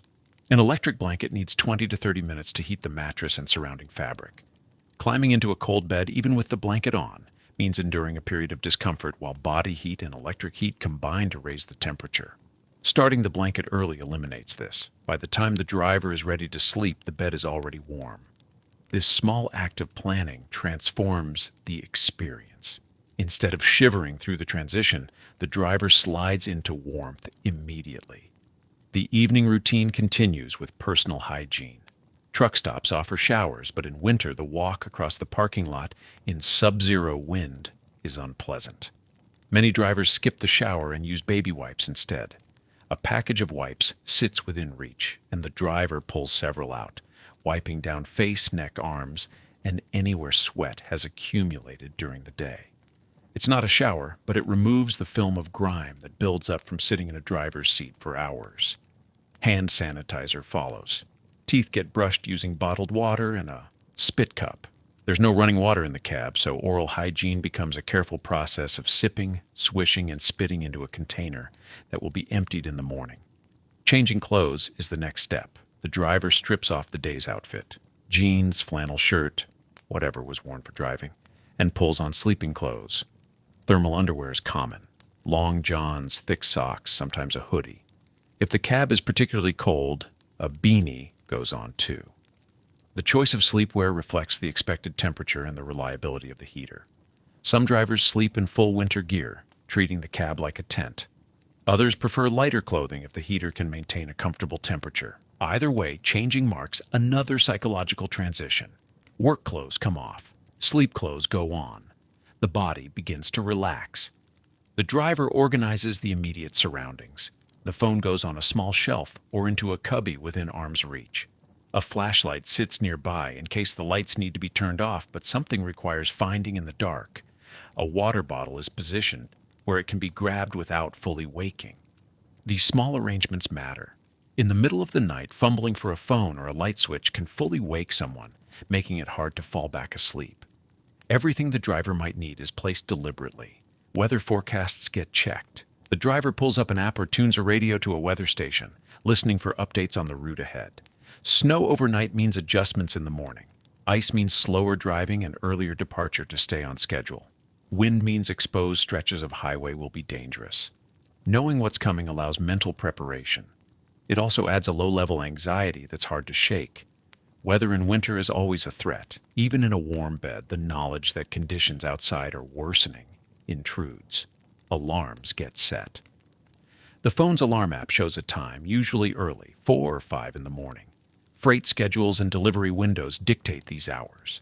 The driver confirms the alarm, double-checks the volume, and places the phone where it will be heard, but not easily swiped off in a half-asleep state.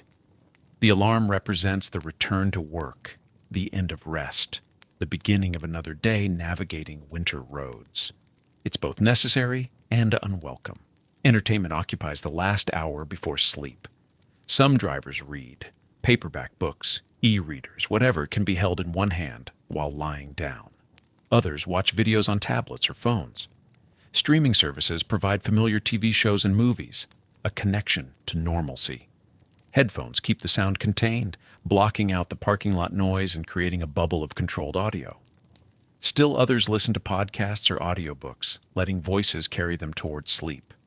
The content is usually light, nothing too stimulating, nothing that requires intense focus. The goal is to wind down, not to engage deeply. The mental challenge is significant. After 11 hours of driving, the mind is alert, trained to watch for danger, and make constant micro-adjustments. That alertness doesn't switch off easily. Lying in bed, the driver's thoughts circle around the day's stresses. A tight delivery window, a difficult conversation with dispatch, an icy bridge, a near miss with a careless driver. These thoughts loop, resisting the pull toward sleep. Some drivers use meditation apps, guided breathing exercises that slow the heart rate and quiet the mind. Others rely on sheer exhaustion, trusting that fatigue will eventually overwhelm the anxiety. The final checks happen almost automatically. Door locks confirmed, heater still running, warm air flowing. Phone within reach, curtains fully closed. The driver slides under the layers of blankets, arranging them to cover completely. The electric blanket's warmth radiates upward. The sleeping bag, if used, gets zipped part way. The layers settle, trapping heat. Outside, snow may be falling. Wind may be rocking the cab. Other trucks idle nearby, but inside the nest, wrapped in flannel and fleece and synthetic fill, the cold becomes distant. The driver closes their eyes. The day ends. The night begins. By morning, the windows will be covered, not fogged, covered. A layer of frost thick enough to scrape, crystalline and opaque, sealing the cab from the outside world. This happens every night when temperatures drop low enough. It is one of the guaranteed realities of sleeping in a truck during winter. The problem is simple physics. A human body produces moisture. Breathing alone releases roughly half a liter of water vapor over the course of a night. In a house, this moisture disperses through a large volume of air, is absorbed by furnishings and walls, or escapes through ventilation systems. In a sleeper cab, a space the size of a small closet, that same moisture has nowhere to go. The air inside the cab is warm. The driver's body heat, combined with whatever heating system is running, keeps the interior temperature livable. But the surfaces that surround that warm air, the windows, the metal walls, the ceiling panels, are cold. These surfaces are separated from the outside winter air by only thin barriers. Single-pane windows in older models. Sheet metal walls with minimal insulation. When warm, moisture-laden air contacts these cold surfaces, condensation forms immediately. It begins as fog on the windows. Within an hour of settling in for the night, the glass becomes hazy. Visibility outward dims. Soon, individual droplets form, running down the glass in slow tracks. If the temperature outside continues to drop, those droplets freeze in place, building into layers of frost. By morning, the windows are opaque sheets of ice, interior ice, formed from the driver's own breath. The windshield receives the worst of it. Because it is large and angled, and because it faces forward into the cold wind, it becomes a massive condensation surface. Drivers wake to find it completely frosted over, a white barrier that must be addressed before the truck can move. Running the defroster helps, but clearing interior frost takes time. Some drivers keep scrapers inside the cab specifically for this purpose. Others use credit cards or plastic spatulas. The frost must be removed from the inside before the engine's heat can address the ice on the outside. But condensation does not limit itself to windows. The ceiling panels sweat. Droplets form on the metal surfaces above the bed, growing heavy until they fall. Drivers wake to water dripping onto their faces, onto their blankets. The walls feel damp to the touch. In the coldest conditions, even interior metal framework develops ice buildup. The entire environment becomes wet. Some drivers try to prevent it. Cracking a window allows moisture to escape, but it also allows cold air to flood in. The trade-off is immediate and uncomfortable. A small opening might vent some moisture, but it also defeats the heating system, and the driver wakes shivering. Closing the window keeps warmth in, but traps every breath, every molecule of water vapor inside. Moisture absorbers help. Small containers of desiccant, Damperid is a common brand, sit on shelves and in storage compartments, pulling water from the air. They work, but slowly, and their capacity is limited.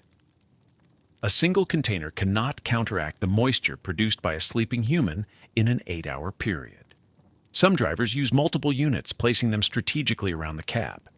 These must be emptied or replaced regularly, and in deep winter, they fill quickly. Reflective insulation panels cut to fit the windshield provide some relief. These covers, often made from products like Reflectix, create an insulating air gap and reduce the cold surface area available for condensation. They also block light and provide privacy, but they must be installed each night and removed each morning, adding steps to an already lengthy routine. Not all drivers bother. The bunk heater, or APU, if running consistently, reduces the severity. Keeping the interior temperature high enough that surfaces remain above the dew point prevents condensation from forming in the first place. But this requires fuel, and it requires the system to run continuously. Even then, on the coldest nights, the windows still fog. The metal walls still sweat. The problem lessens but does not disappear. By morning, the evidence is everywhere. Frost patterns cover the glass in delicate ferns and whorls, beautiful and inconvenient. The sleeping bag near the driver's face is damp from exhaled breath. The air inside the cab feels heavy and wet. Touching the ceiling leaves moisture on your fingers. The cab smells faintly of condensation, a cold metallic odor distinct from the diesel and fabric smells of daily life. Drivers learn to accept it. Experienced truckers know that winter condensation is not a problem to be solved, but a condition to be managed. The focus shifts to minimizing consequences and speeding up the morning recovery process. Towels placed along window edges catch running water before it pools. Quick wipe-downs become automatic. The defrost system runs while coffee brews and other preparations happen. Some nights are worse than others. Very cold nights with calm air create the heaviest condensation. Nights when the temperature sits just below freezing produce more liquid water than frost, leading to dripping and pooling. Windy nights, paradoxically, are sometimes better. The movement of air outside reduces the temperature differential at the window surface, limiting frost formation. There's no solution that works completely. Every method is a compromise. Ventilation costs warmth. Heating costs fuel. Covers and absorbers help but do not eliminate the problem. The moisture will form. The windows will frost. The morning will require attention. This is simply part of sleeping in a metal box during winter. The blankets become damp, not soaked but noticeably wet to the touch, especially near the face where breath concentrates throughout the night. This happens despite every effort to manage condensation in the cab. The moisture finds the fabric. It settles into the layers. And once bedding becomes damp in freezing conditions, drying it completely is nearly impossible. Damp bedding loses insulation value. The air pockets within fabric fibers, the source of their warming properties, fill with water. Thermal performance drops. What kept a driver warm when dry provides less protection when wet. The same number of blankets feels colder. The driver compensates by adding more layers. But if those layers also become damp, the problem multiplies. Down comforters, prized in many sleeping situations for their warmth-to-weight ratio, become liabilities in truck cabs during winter. Down absorbs moisture readily. Once wet, it clumps, losing loft and insulation capacity. It takes hours or days to dry fully, time that is not available when the bedding is needed again the next night. For this reason, many experienced winter drivers avoid down entirely. Synthetic fill materials handle moisture better. Polyester insulation resists water absorption. Even when damp, synthetic fibers maintain some loft and continue to provide insulation. They dry faster than down, sometimes adequately between evening and morning if hung near a heater vent. The trade-off is bulk and weight. Synthetic blankets and sleeping bags are heavier and less compressible than down equivalents. But in the moisture-heavy environment of a winter sleeper cab, this trade-off favors synthetic. Fleece blankets and flannel sheets also resist moisture problems. These fabrics feel warm even when slightly damp, a property that matters when perfect dryness is unattainable. They wick moisture away from skin rather than holding it against the body. Many drivers build their bedding systems around these materials specifically because of how they perform in high humidity conditions. Mattress protection becomes critical. A waterproof mattress cover prevents condensation from reaching the foam core of the mattress itself. Without this barrier, moisture migrates into the mattress over time, creating mold and mildew deep within the material where it cannot be easily cleaned or dried. The smell of mildewed foam is persistent and unpleasant. Once it develops, the mattress often must be replaced. The smell is an early warning. A musty, damp odor in the bedding indicates that moisture is not being managed adequately. Some level of dampness may be unavoidable, but chronic wetness leads to mold. Mold in the sleeping area presents health concerns beyond discomfort. Breathing mold spores over weeks or months causes respiratory problems. Drivers learn to monitor for this smell and to take action before it becomes entrenched. Regular laundering helps. Washing blankets and sheets removes moisture, kills mold spores, and resets the bedding to a clean, dry state. But laundering requires access to facilities, truck stops with laundromats or rare breaks at home. And it requires time. Thick comforters take hours to dry in commercial dryers. Some drivers keep 2 complete bedding sets, rotating them to ensure one is always clean and dry. This requires storage space in an already cramped environment. Airing out bedding becomes part of the daily routine. In the morning, after wiping down windows and addressing visible condensation, drivers pull back blankets and allow air to circulate. If the cab will be warm during the day, if the heater or APU runs while parked, or if the driver is on the road and the cab is heated, this helps. Damp fabric hung near heater vents dries faster. Some drivers drape blankets over the back of the driver's seat where warm air flows from the dash vents. But if the truck is off and the cab is cold, nothing dries. The moisture simply stays in the fabric, waiting for evening when it will be pressed against warm skin again. During long winter hauls with limited downtime, bedding remains persistently damp for days. Moisture absorbers placed throughout the cab, desiccant containers like damp rid, pull some water from the air before it reaches the bedding. These products sit on shelves and cup holders on the dashboard, slowly filling with captured moisture. They do not eliminate the problem, but they reduce it. Drivers who use multiple units report noticeably drier conditions. The units require maintenance, emptying the collected water, replacing spent desiccant, checking that they remain upright and functional.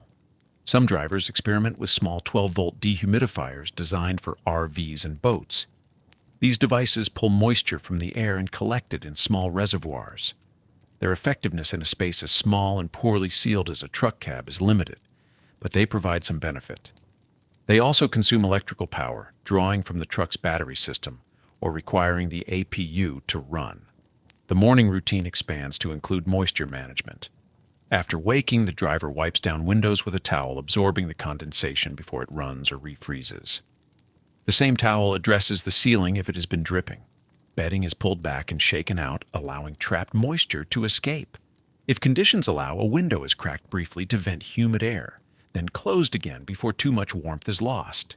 The heater runs at full output during this process, working to dry surfaces and fabrics before the driver departs. This adds 10 to 20 minutes to the morning. Time that would otherwise be spent preparing to drive is instead spent managing water. It cannot be skipped. Ignoring condensation allows it to accumulate, making the problem worse over subsequent nights. Ice builds up, mold takes hold. The cab becomes unlivable. The work is repetitive and unglamorous. Wiping, drying, airing, checking. Every morning, for weeks at a time during winter runs. It is maintenance that produces no visible improvement, only the prevention of decline. But it is necessary. The moisture will come, the bedding will dampen, and the driver will manage it again the next morning. Once the driver has settled into the bedding and the lights are off, the cab reveals its own particular soundscape. These are not the sounds of the highway or the parking lot beyond. These are the intimate mechanical and environmental sounds that fill the small space itself. In darkness, they become more noticeable. In the stillness required for sleep, each one takes on individual character. The bunk heater cycles with a soft, rhythmic whoosh. Combustion ignites, air circulates through ducts, warmth flows into the cab. The sound rises as the cycle begins, holds steady while the heater runs, then drops away as it shuts off. This pattern repeats throughout the night. Every 20 minutes, perhaps, every 30. The interval depends on outside temperature and the thermostat setting. Drivers learn this rhythm. It becomes predictable. The whoosh signals that heat is coming. The silence that follows signals the cab has reached temperature. This cycling sound is perhaps the most constant companion through the night. If the truck runs an auxiliary power unit rather than a bunk heater alone, a second sound layers beneath the first. The APU produces a higher-pitched hum, steadier and less variable than the heater. It runs continuously, generating electrical power and supporting climate control. The hum is mechanical, persistent, not loud but always present. Some drivers find it soothing. The constancy provides reassurance that systems are functioning. Others find it intrusive and rely on earplugs to dull the sound. Electric blankets add their own contribution, small clicks, as thermostats engage and disengage. The faint hum of heating elements drawing current. These sounds are quieter than the larger systems, but in the confined space of the sleeper cab, they remain audible. A driver lying still can hear the blanket cycle on, hold, then cycle off. The pattern is irregular, responding to body heat and blanket temperature rather than ambient air. Electronics charging produce their own subtle noise. Phone chargers, tablet chargers, laptop power adapters all emit faint, high-pitched hums when drawing power. Individually, these sounds are nearly inaudible. Together, in the quiet of night, they form a barely perceptible electronic background. Some drivers unplug devices before sleep to eliminate this layer. Others leave everything connected, finding the sound negligible or even comforting in its indication that systems are powered and functional. The heating systems also produce ticking sounds as metal expands and contracts. Ducts warm as the heater runs, expanding slightly.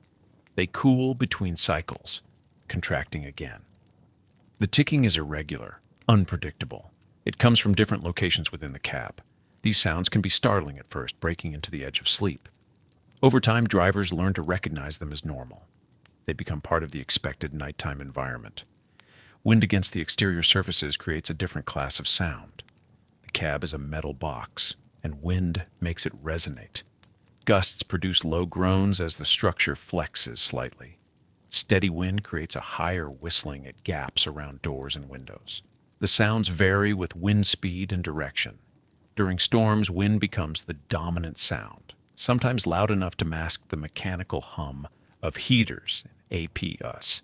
The whole vehicle can sway in strong gusts, adding a physical dimension to the auditory experience.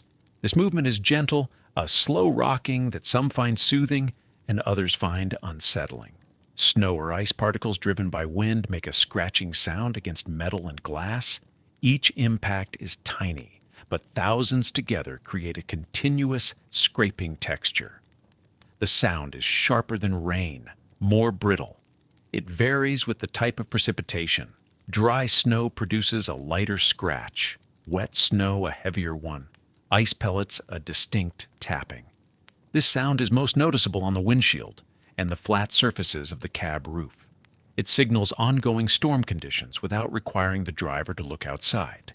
Condensation dripping inside the cab adds an irregular percussion. As moisture condenses on cold surfaces, it collects into droplets.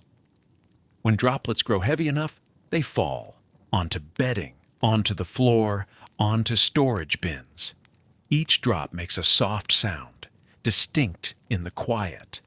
The pattern is unpredictable. Drips cluster where condensation is heaviest, often near windows or along the ceiling seams.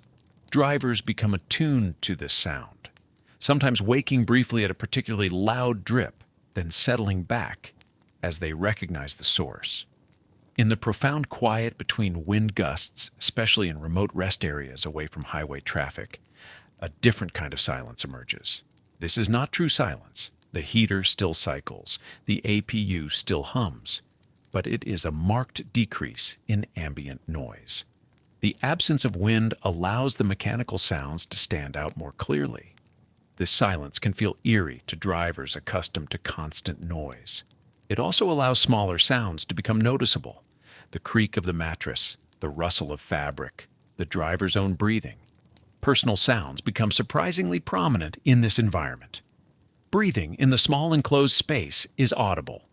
Each inhale and exhale can be heard, especially when lying still and trying to sleep. In very cold conditions, breath is visible as well as audible, creating small clouds that drift upward toward the ceiling. The sound of one's own heartbeat becomes noticeable in the stillness. A soft, rhythmic pulse. The rustling of bedding when shifting position seems louder than it would in a house.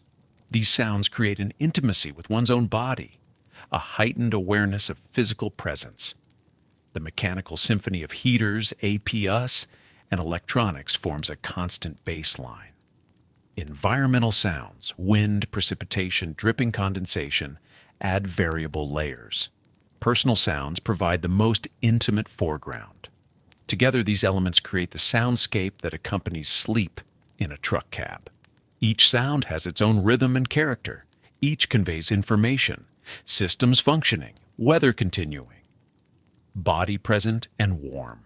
Drivers learn to interpret this soundscape, to distinguish normal sounds from anomalies that require attention. The whoosh of the heater becomes a lullaby. The hum of the APU becomes a reassurance.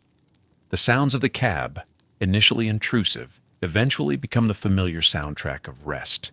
Beyond the sounds within the cab itself, a larger acoustic environment surrounds the sleeping driver.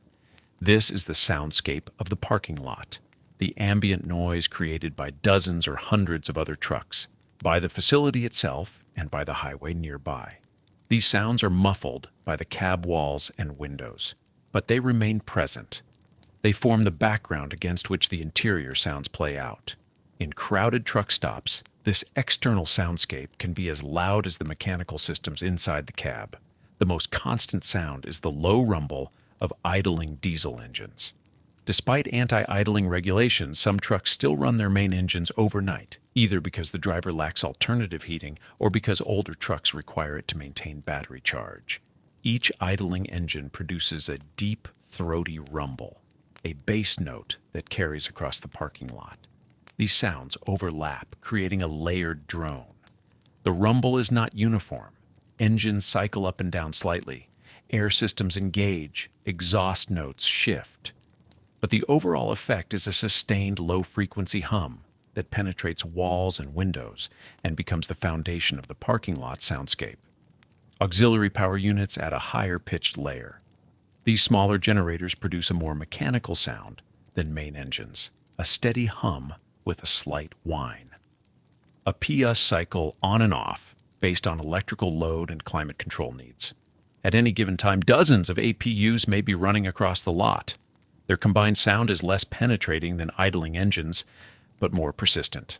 The hum is constant, shifting slightly, as individual units cycle but never disappearing entirely. The sound indicates modern trucking, the newer approach to overnight power and heating that has gradually replaced engine idling.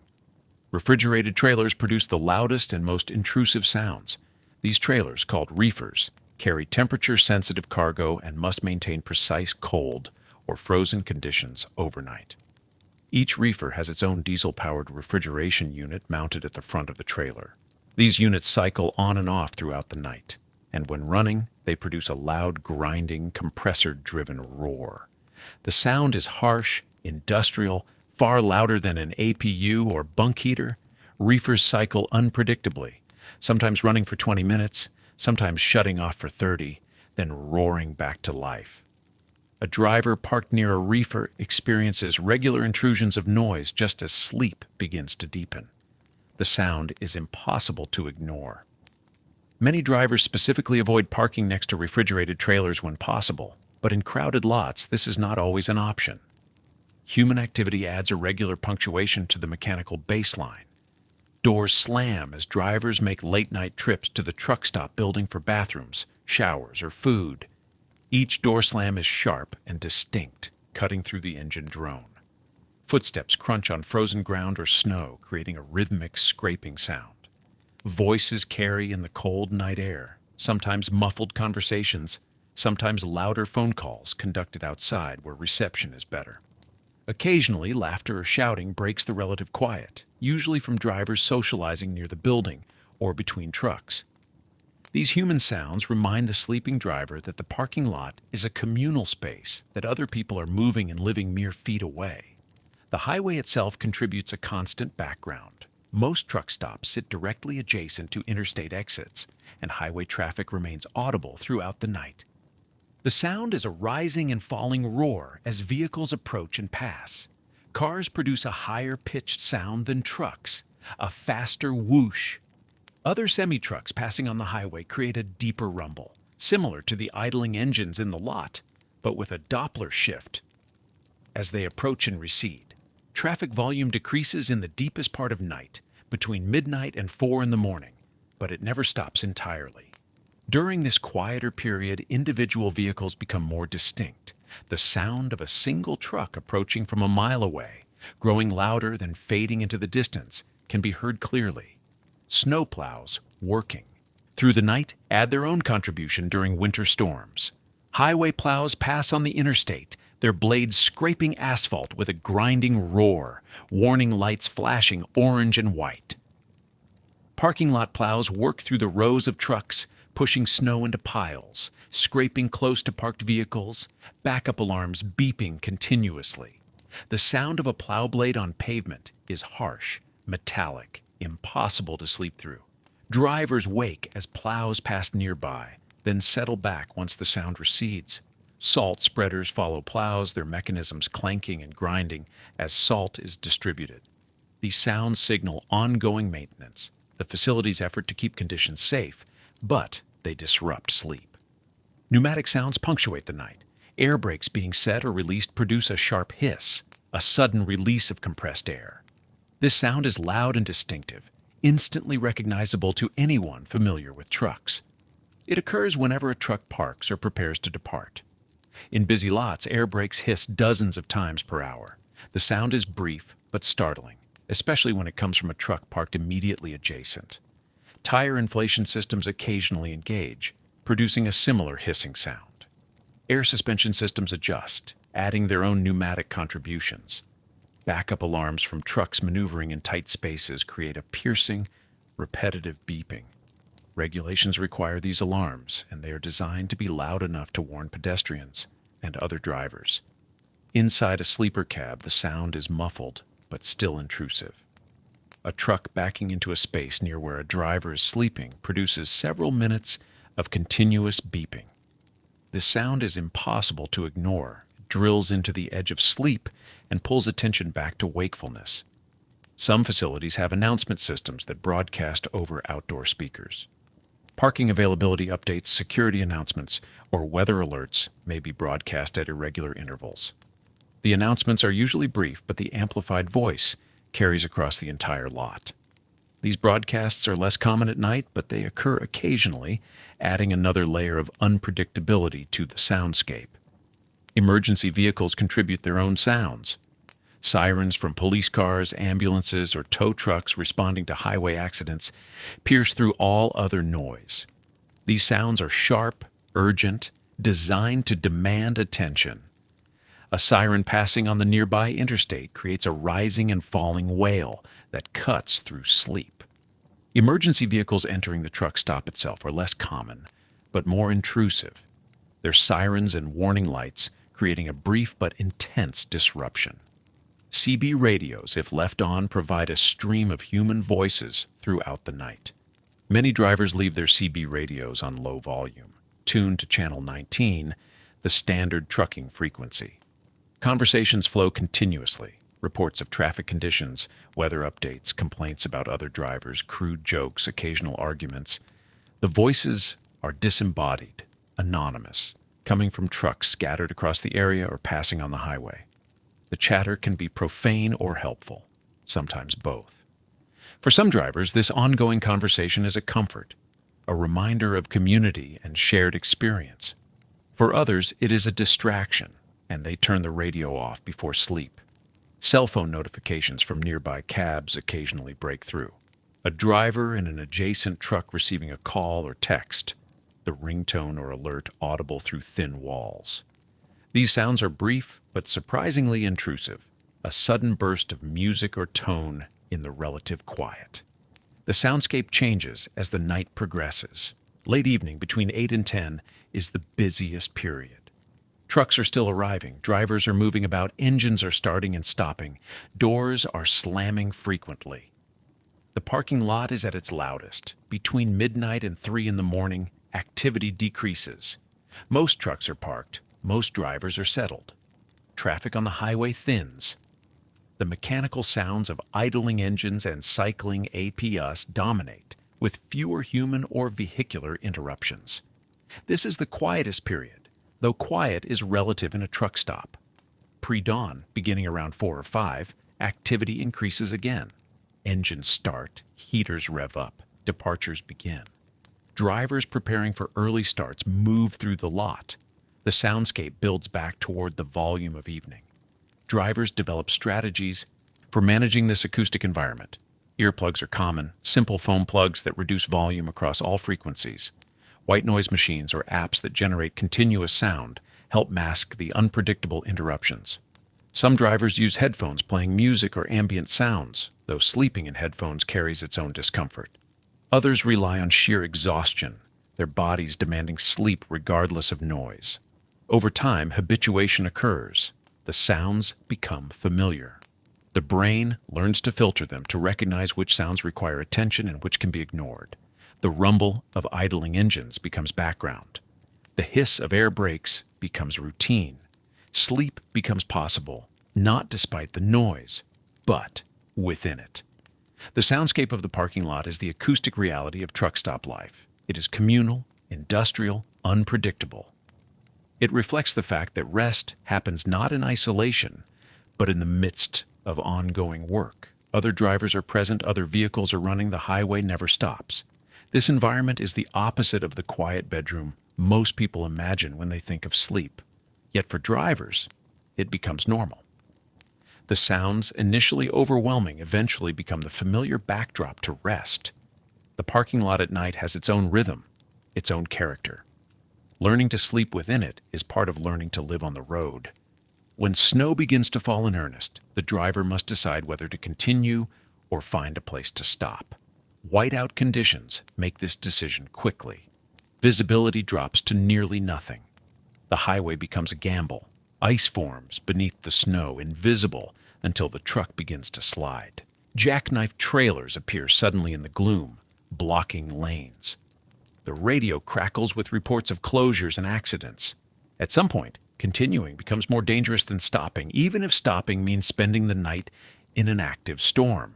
Parking during heavy snowfall creates a different kind of night. The truck becomes an island in white. Snow accumulates on the windshield first, then the side windows, gradually blocking all views outward. The cab light reflects off the snow-covered glass, creating a soft glow that illuminates nothing beyond the interior. The outside world disappears. The truck might be the only vehicle in the lot or one of dozens. There's no way to tell once the snow covers everything. The sound changes completely. Fresh snow falling creates profound silence. It dampens every other noise, absorbing sound rather than reflecting it. The usual diesel rumble from neighboring trucks becomes muffled and distant. Footsteps disappear. Even the highway noise fades to almost nothing. This silence can be peaceful or unsettling, depending on the driver's state of mind. Some find it calming, a forced pause in the relentless schedule.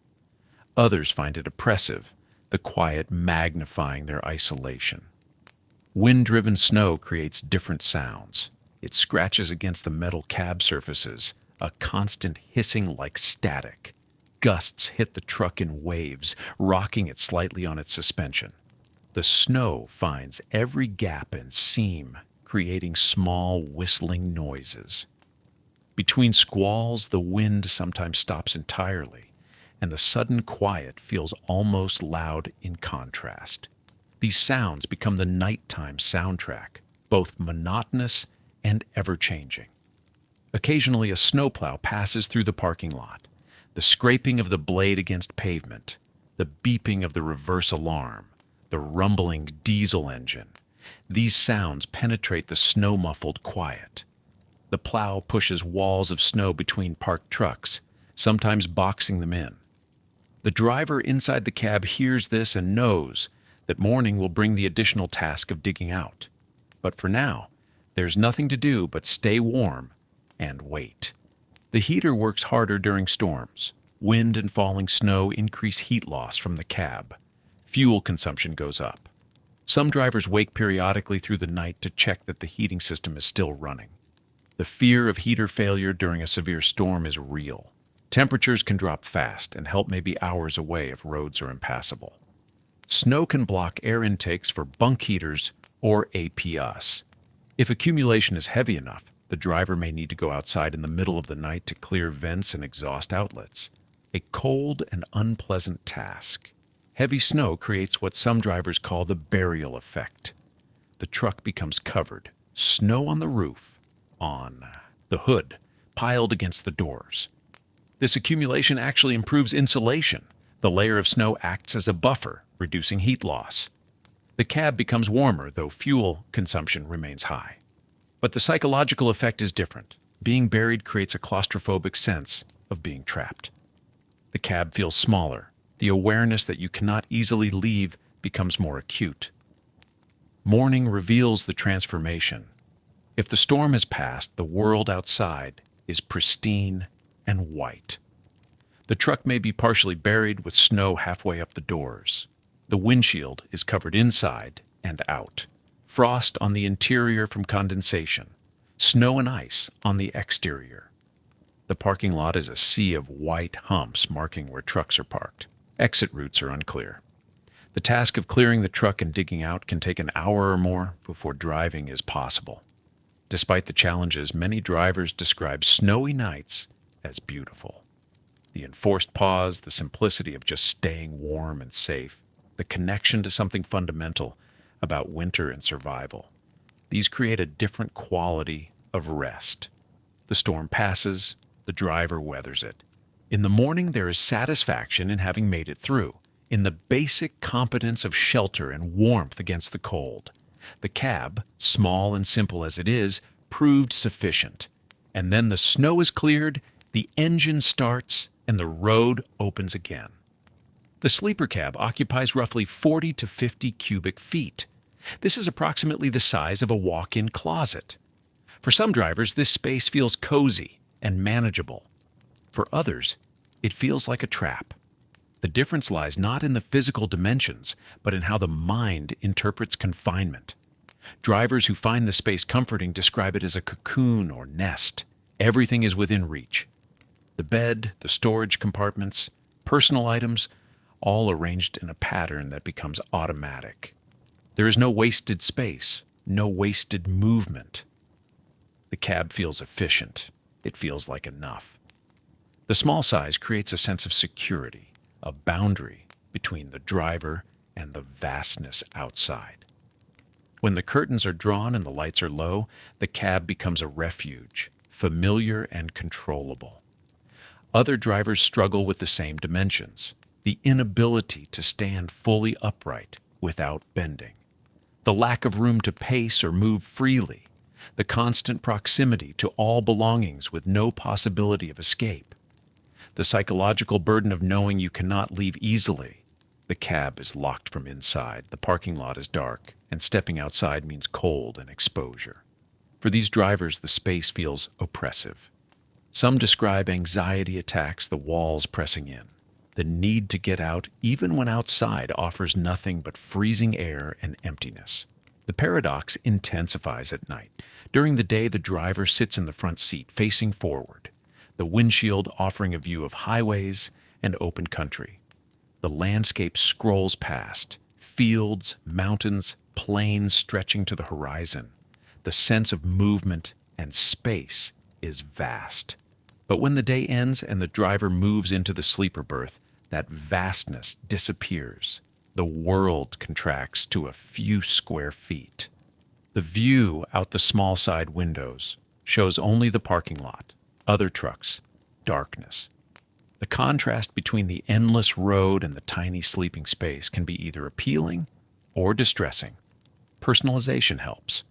Drivers who spend weeks at a time in the cab invest in making it feel like home. Photos taped to the walls, family, pets, favorite places. String lights along the edges of the bunk, creating warm ambient light. Curtains chosen for color or pattern, not just function. Small decorative items, a favorite blanket, a pillow from home. These modifications do not change the physical size, but they change how the space feels. The cab becomes personal rather than generic, a reflection of the driver rather than just a piece of equipment.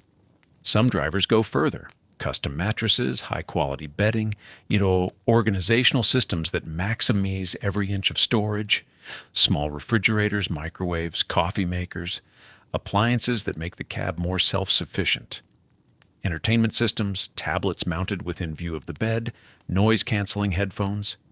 The investment in comfort is significant, both financial and psychological. The cab becomes not just a place to sleep, but a home, even if a tiny one. The efficiency of the space appeals to some. Everything has a place. There is no clutter because there is no room for clutter. The discipline required to keep the cab livable becomes a source of pride. The simplicity forces focus. There are no distractions, no excess, just the essentials. For drivers who value this minimalism, the small space feels liberating rather than confining. But the same efficiency can feel suffocating. The inability to spread out, to have anything out of place, to own more than what fits in a few compartments. The constant awareness of every item, every movement. The lack of true privacy. The parking lot is public, other drivers are nearby. The sense of being observed even when hidden behind curtains. The cab is shelter, but it is not solitude in the way a house provides solitude. Adaptation takes time. Drivers new to long-haul work often struggle with the confinement. The first nights feel strange, the space too small, the sounds too close. But over weeks and months, many adjust. The cab becomes familiar. The routines become automatic.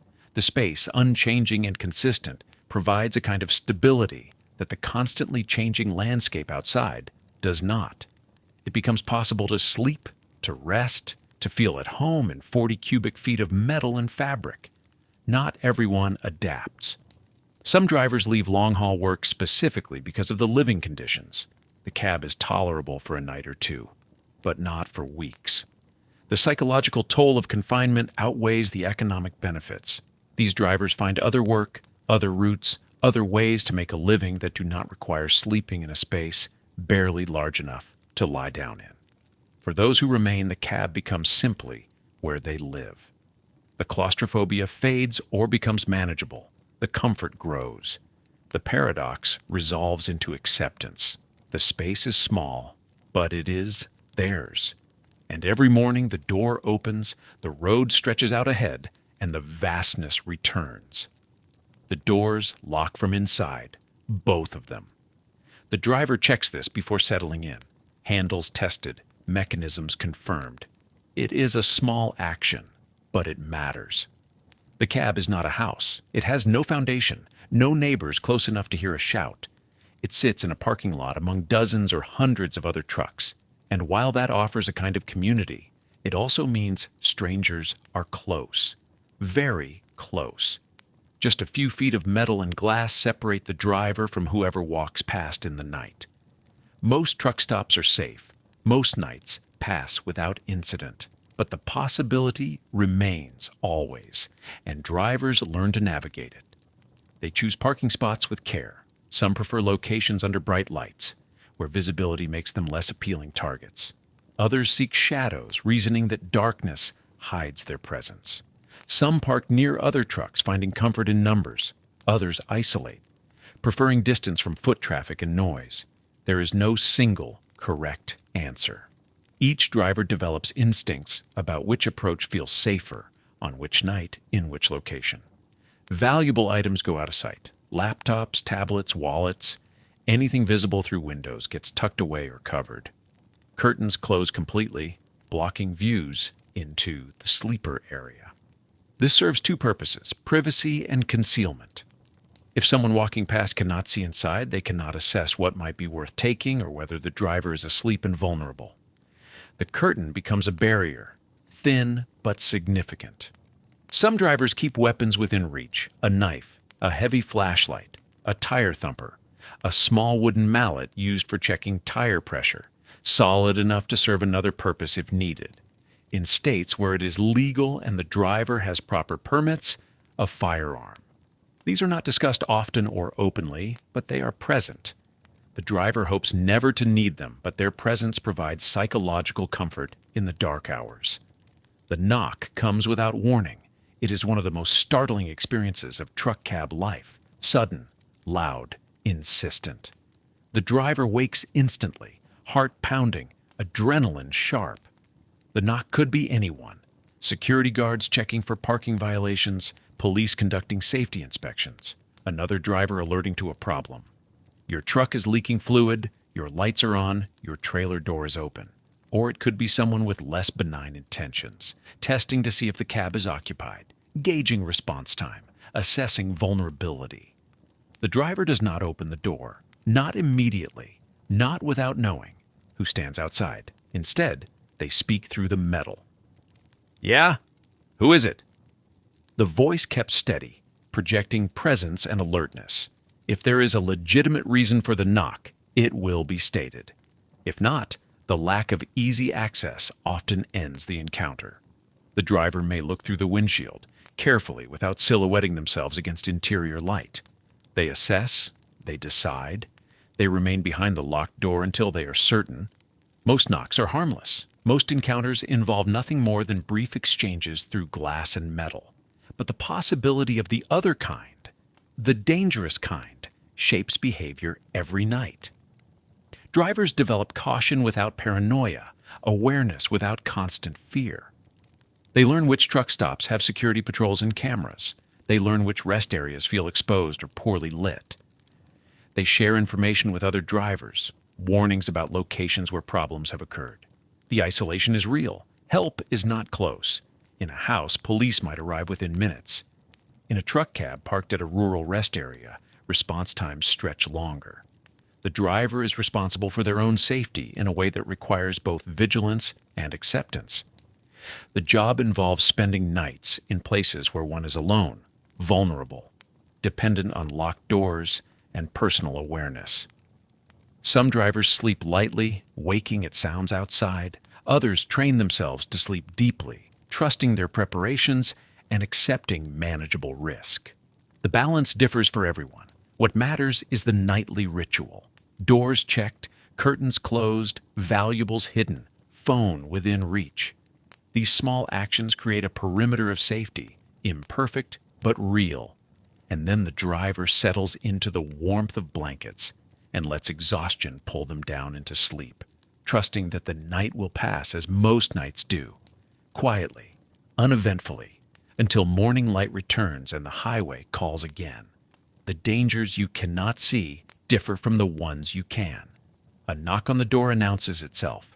Carbon monoxide does not. It is colorless, odorless, tasteless, impossible to detect without instruments.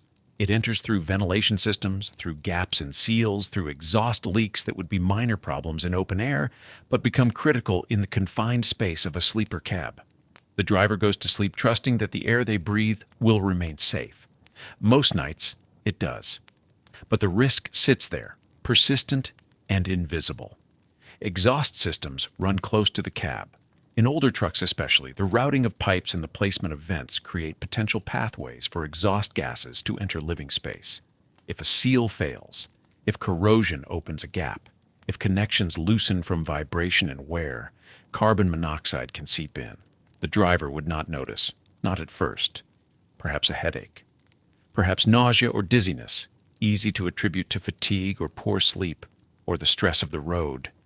By the time symptoms become severe, confusion, loss of coordination, unconsciousness, the driver may be unable to respond. Snow makes it worse. Heavy snowfall during the night can block exhaust pipes and air intakes. When exhaust cannot escape, it backs up, forced through any available opening. Some of those openings lead into the cab. Drivers in winter learn to wake periodically during storms, pulling on boots and coat to trudge outside and clear vents. It is cold work, miserable work, but it is necessary. The alternative is waking with a pounding headache and the sick realization that the air has been bad for hours, or not waking at all. Carbon monoxide detectors help. Battery-powered units, small and inexpensive, mounted near the sleeping area. When CO levels rise, the alarm sounds, shrill, insistent, impossible to ignore. Not all drivers have them. Some trust their equipment and exhaust systems, reasoning that proper maintenance eliminates the risk. Others install detectors and check batteries regularly, unwilling to trust invisible safety to chance. The detector becomes one more piece of equipment in the small space. One more thing to maintain and monitor, but it offers reassurance that sleep will not become something worse. Fire presents different risks, but equal danger. The sleeper cab contains electrical systems, heating equipment, fuel lines, and combustible materials, all packed into a space roughly 6 feet by 7. If something ignites, the fire spreads quickly. Escape routes are limited. 2 doors, sometimes. Difficult to open in an emergency, especially if flames block one path. Smoke fills the confined space within seconds.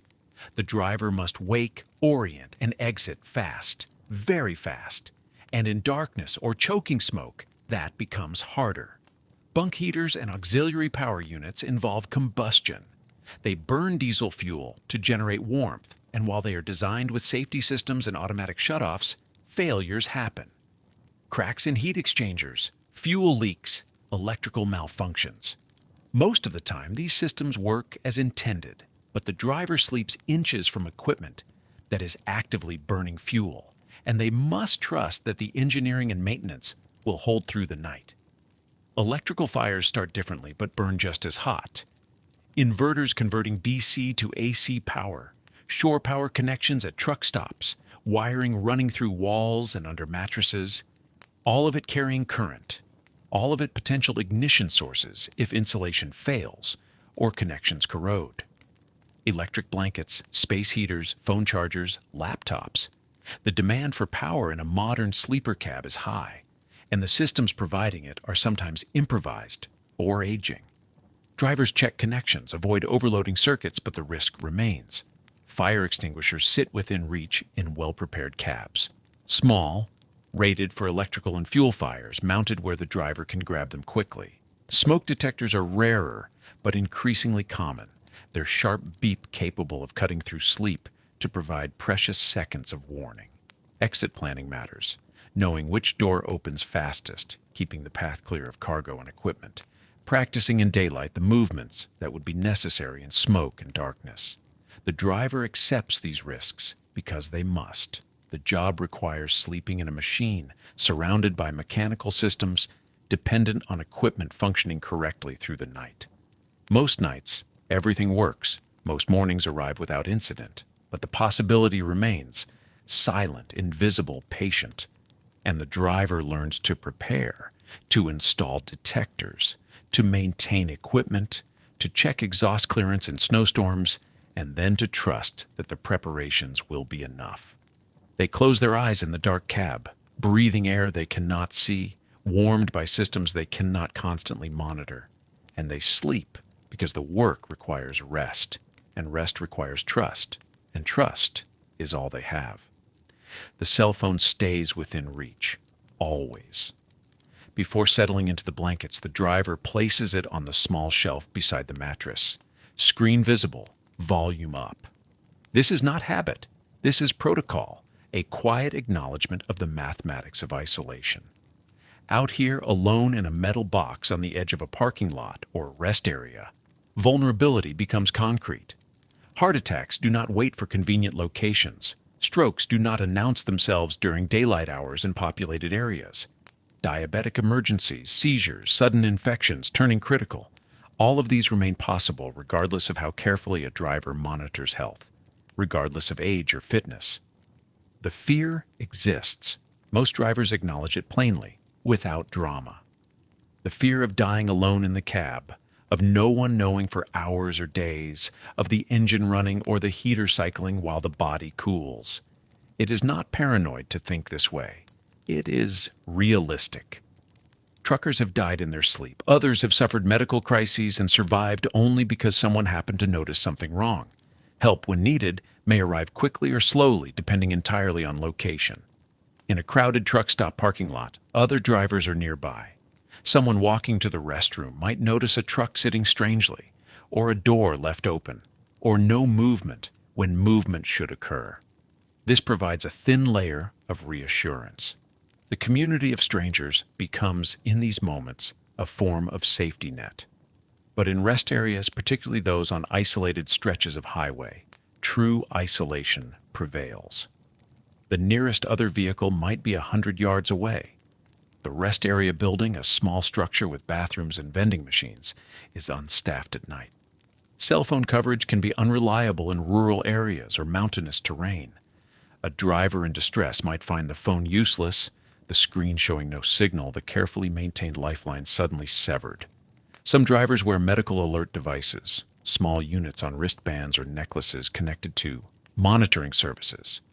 These cost money, require monthly fees, but provide the reassurance that a button press will summon help, even if speech becomes impossible. Not all drivers can afford them. Not all feel the expense justified. Emergency contact information gets posted somewhere visible. A card taped to the dashboard or sun visor, listing family phone numbers and medical conditions. The logic is simple. If paramedics or police arrive, they need to know who to call and what medications the driver takes. Diabetes, heart conditions, blood thinners, these details matter in crisis. Many drivers inform family members of their location each night. A text message before sleep. Parked at the Flying J in Laramie. The family member may never need this information, but if the driver goes silent for too long, if morning messages stop arriving, someone knows where to send authorities. This small ritual bridges the distance, maintains the thread of connection. The existential awareness settles in during the quiet hours, lying in the dark, feeling the heater cycle, hearing wind against metal. The driver knows this solitude carries risk. The calculation becomes familiar. Acceptable risk, weighed against the nature of the job, against the income it provides, against the life it makes possible. Some find peace in this solitude despite the risks. The absence of others becomes restful rather than frightening. Others struggle with the isolation, feel it as a weight, count the days until home time. The vulnerability is fundamental, human, not specific to trucking. Everyone sleeps alone sometimes. Everyone faces the possibility of sudden medical crisis. But in a house, help is a phone call and 5 minutes away. Neighbors exist. Paramedics know how to reach the bedroom. In the truck, geography becomes the variable that determines survival. The distance to help stretches or contracts based on where the driver's legal hours expired, where parking was available, where the freight needed to go. The sleeper cab functions as bedroom, but it serves many other purposes across the long evening hours before sleep becomes possible. Eating happens here. Meals purchased from truck stops or prepared elsewhere get consumed while sitting on the edge of the mattress, the only real seating available. A sandwich, a container of pasta, a bag of chips, all eaten in the same space where sleep will occur hours later. Entertainment fills the gaps between parking and exhaustion. A laptop or tablet balanced on folded blankets becomes a television, streaming movies or familiar shows that provide company without demanding attention. The screen's glow fills the small space, reflecting off the metal walls and windows. Some drivers work through entire series across weeks on the road, the continuity of narrative providing structure to otherwise formless evenings. Video calls home happen here. The driver props the phone against something stable, angles it to show face but not the cramped surroundings, talks to children who ask when he's coming home, to a spouse managing everything alone. These calls are lifeline and torment both. Connection that emphasizes distance, voices that make the cab feel smaller and emptier after they go silent. Reading requires good light. The small dome lights overhead often prove inadequate, casting shadows that strain eyes. Some drivers bring clip-on reading lights or small lamps that plug into the 12-volt outlet. Books, magazines, e-readers, anything that fits in limited storage and provides escape. The physical act of reading in the confined space means sitting upright against the cab wall or lying on one side with the book held at an angle. Paperwork accumulates. Logbooks, delivery documentation, receipts, fuel records all require organization and storage. Federal regulations demand accurate record keeping, so time gets spent reviewing the day's entries, planning the next day's route, calculating available driving hours. This administrative work happens on the bed, papers spread across the blanket, the only flat surface available. The compression of life into 40 to 50 cubic feet requires discipline. Everything needed for weeks on the road must fit. Clothing for varying weather, toiletries, medications, food supplies, bedding. Tools for minor repairs, emergency equipment, entertainment devices, chargers, documents. The organizational challenge rivals living on a boat. Every item needs a designated place. Chaos accumulates quickly in tight quarters. Storage solutions become highly personal. Underbed compartments hold larger items, extra clothing, tools, supplies that aren't needed daily. Overhead cabinets contain frequently used items within easy reach. Hanging organizers attached to walls or behind seats, creating pockets for phones, glasses, remotes, snacks. Bins and containers get chosen to fit specific spaces, maximizing every inch. The ingenuity drivers apply to storage reflects years of accumulated wisdom about what works. Despite the industrial setting, personalization happens. Photos of family get taped to walls or tucked into cabinet edges. Children's artwork, small decorative items, curtains in favorite colors. These touches make the space less generic. Some drivers invest significantly in comfort upgrades, better mattresses, quality bedding, small luxuries that acknowledge this metal box is home for the majority of their waking and sleeping hours. Cleanliness proves challenging. Dust and dirt accumulate quickly. Limited ability to truly clean, no vacuum, no running water for washing surfaces, means the cab develops a lived-in grimminess over time. Spills or stains become permanent and less addressed immediately. The fight against clutter requires constant attention. Regular purging of unnecessary items, of accumulated trash, of packaging and receipts becomes essential to maintaining livable space. Clothing management follows strict economy. Most drivers carry 1 to 2 weeks of clothes, no more. Laundry requires stopping at truck stop facilities or laundromats, paying for machines, waiting while clothes wash and dry. Winter complicates this. Bulky jackets, thermal layers, extra socks take up precious space. Wet or dirty clothing has nowhere to go, no separate area to contain it, and so it sits in a plastic bag taking up room until laundry day arrives. The refrigeration question affects daily life significantly. Drivers with mini fridges can keep fresh food, cold cuts, cheese, yogurt, fruit beverages, reducing dependence on expensive truck stop restaurants. The economic benefit adds up over weeks. But fridges draw power, requiring either shore power at truck stops or running the engine or APU. Some drivers use coolers with ice instead, more primitive but requiring no electrical power, though ice must be replenished and meltwater managed. The evening hours stretch long. After parking, after eating, after phone calls and paperwork, time remains before sleep comes naturally. Drivers pass these hours with whatever entertainment they've brought, with whatever connectivity they can access. Truck stop Wi-Fi exists, but often proves slow and unreliable, shared among dozens or hundreds of users. Cellular data plans get expensive when streaming video every night. Some drivers simply sit with their thoughts, watching darkness deepen outside the windows, feeling the heater cycle, waiting for tiredness to arrive. The hours between parking and sleeping stretch longer than they appear on a clock. A driver pulls into a truck stop at 6 in the evening. Federal regulations say the workday is done, but sleep will not come for hours yet. The mind is still moving at highway speed. The body is still braced against motion, and the darkness outside the windows is complete, with winter night arriving early and staying late. The cab transitions from workspace to living space. The driver's seat becomes just furniture. The sleeper berth transforms into the only room that matters. A laptop opens on the mattress, or a tablet props against a pillow. Entertainment begins. Streaming services load when the truck stop Wi-Fi cooperates. When it doesn't, downloaded episodes play from memory. Many drivers watch the same shows repeatedly. Familiar characters, predictable plots. The comfort of knowing what happens next.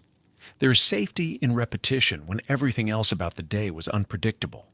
Some drivers read physical books, their spines cracked from being held in one position for long periods. E-readers glowing in the darkness. Others listen to podcasts through headphones, creating a private sound world inside the metal shell. A few pursue hobbies, drawing in sketchbooks, writing in journals, learning languages through apps. These activities fill time. They provide purpose beyond simply waiting to be tired enough to sleep. Phone calls home happen in these evening hours. Video calls when cell signal allows. A driver sits in the glow of a screen, watching family move through their evening routine in a house hundreds of miles away. Children show artwork. A spouse describes the day. These calls are both comfort and sharp reminder. The driver is present but absent, visible but not there. For those with young children, missing bedtime routines accumulates into a specific kind of pain. Time zones complicate everything. Calling too early disrupts dinner, too late, and everyone is already asleep. The loneliness is most acute in these hours. The parking lot contains dozens of other people, each alone in their own cab. No one knocks on doors. No one gathers. The cold keeps everyone inside. Winter intensifies isolation. Darkness falls by 5 o'clock. Going outside means full winter gear just to walk 20 feet. So drivers stay in their small spaces, separate islands of light and sound in the frozen darkness. Dinner happens alone. Microwaves heat prepared meals if the truck has power hookup. Otherwise, cold food from the mini fridge. Some drivers walk to the truck stop restaurant, but this requires dressing, braving cold, spending money, and sitting alone in a booth. Many choose the simpler option of eating in the cab. The routine of simple meals in familiar space, food becomes both sustenance and small comfort. The mental challenge is real.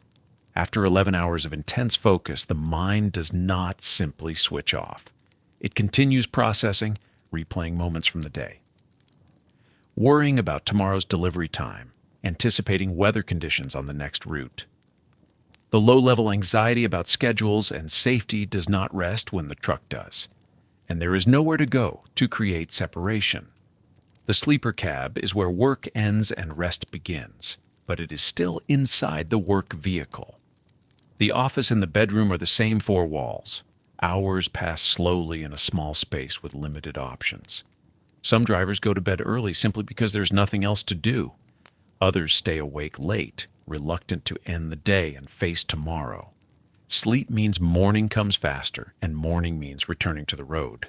The balance between rest and avoiding spending all time either working or sleeping is difficult to find. Evening is the only personal time available, and it must be protected even when there is little to fill it with. The alarm sounds in complete darkness. 4:30 in the morning. The driver wakes with momentary disorientation. Where is this? What day? Then recognition settles. Right, Minnesota, Manitoba, Montana, wherever the route led. The bedding is warm. The air outside the blankets is cold. Breath comes visible even with the bunk heater running all night. Leaving the warmth feels impossible. The cold will shock, but schedules demand motion. The windows are completely white with frost. Not just fog, actual ice crystals coating every glass surface inside the cab. The view outside is entirely obscured. Elaborate patterns have formed overnight where moisture from breathing met subzero glass. These patterns catch no light yet because there is no light. It is still full night. The windshield is a solid white wall of frost. The driver sits up. Cold air hits face and neck.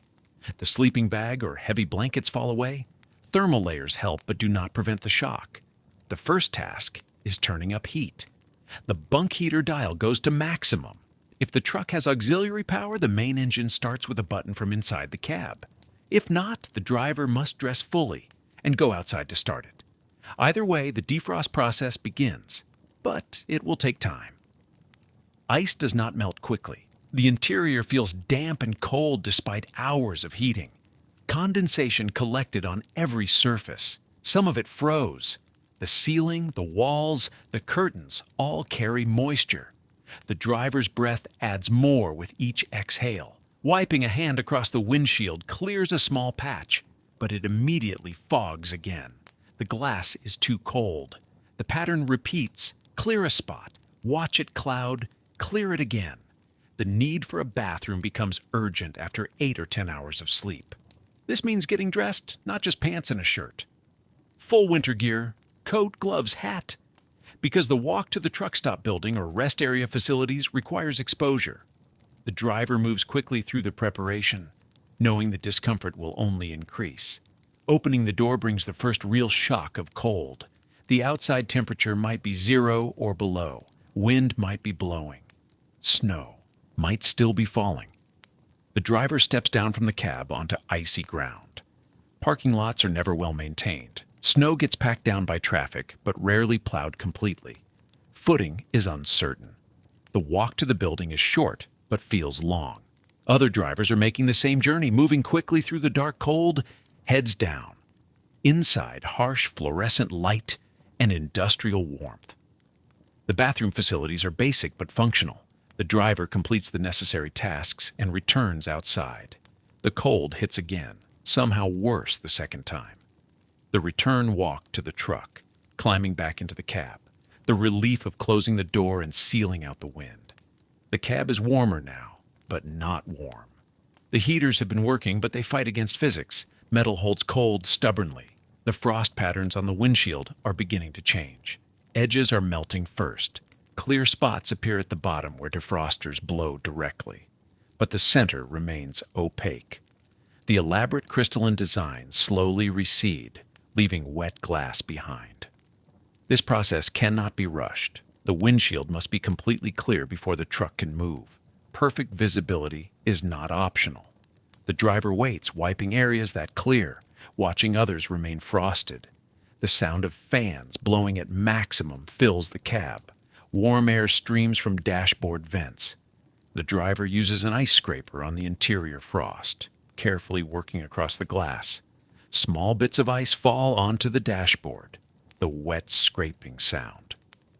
The gradual revelation of the world outside. Other trucks becoming visible. Parking lot lights reflecting off snow.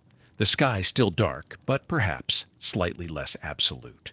Morning has not arrived, but night is loosening its hold. The driver steps outside into the cold. The air hits immediately, sharp, penetrating, finding every gap in clothing. The truck is covered in snow, mirrors, lights, windshield, the entire length of the trailer. All of it must be cleared before the truck can legally move. A brush comes out, long-handled, stiff bristles. The driver begins at the front, sweeping snow off the hood, the grille, the headlights, then the mirrors, critical for visibility, then up onto the running boards to reach the windshield, brushing away the layer of snow before attacking the ice beneath with a scraper. The physical work warms the body slightly, but hands freeze despite gloves. Metal scraper against frozen glass, the repetitive motion, the slow progress. The trailer must be cleared too. Snow on the roof can slide forward during braking, blinding the windshield. It can fly off on the highway, hitting other vehicles. The driver walks the length of the trailer, using the long brush to pull down what snow can be reached. Ice buildup around the trailer doors must be chipped away. Lights along the sides and rear must be visible. This process takes 30 minutes, sometimes longer. It cannot be rushed. Inside the cab, the diesel engine finally turns over. The sound is rough at first. Cold oil, cold fuel, cold metal. The engine idles unevenly until it begins to warm. The driver waits. Air pressure must build in the brake system before the truck can move. Gauges slowly climb. The defroster runs at full blast, warm air gradually melting the interior frost on the windshield. Tire pressures drop in extreme cold. The driver checks the monitoring system, noting which tires need attention. Everything takes longer when it's cold. Hands don't work as well. Equipment resists. The morning departure becomes a careful sequence of tasks, each one necessary, none of them quick.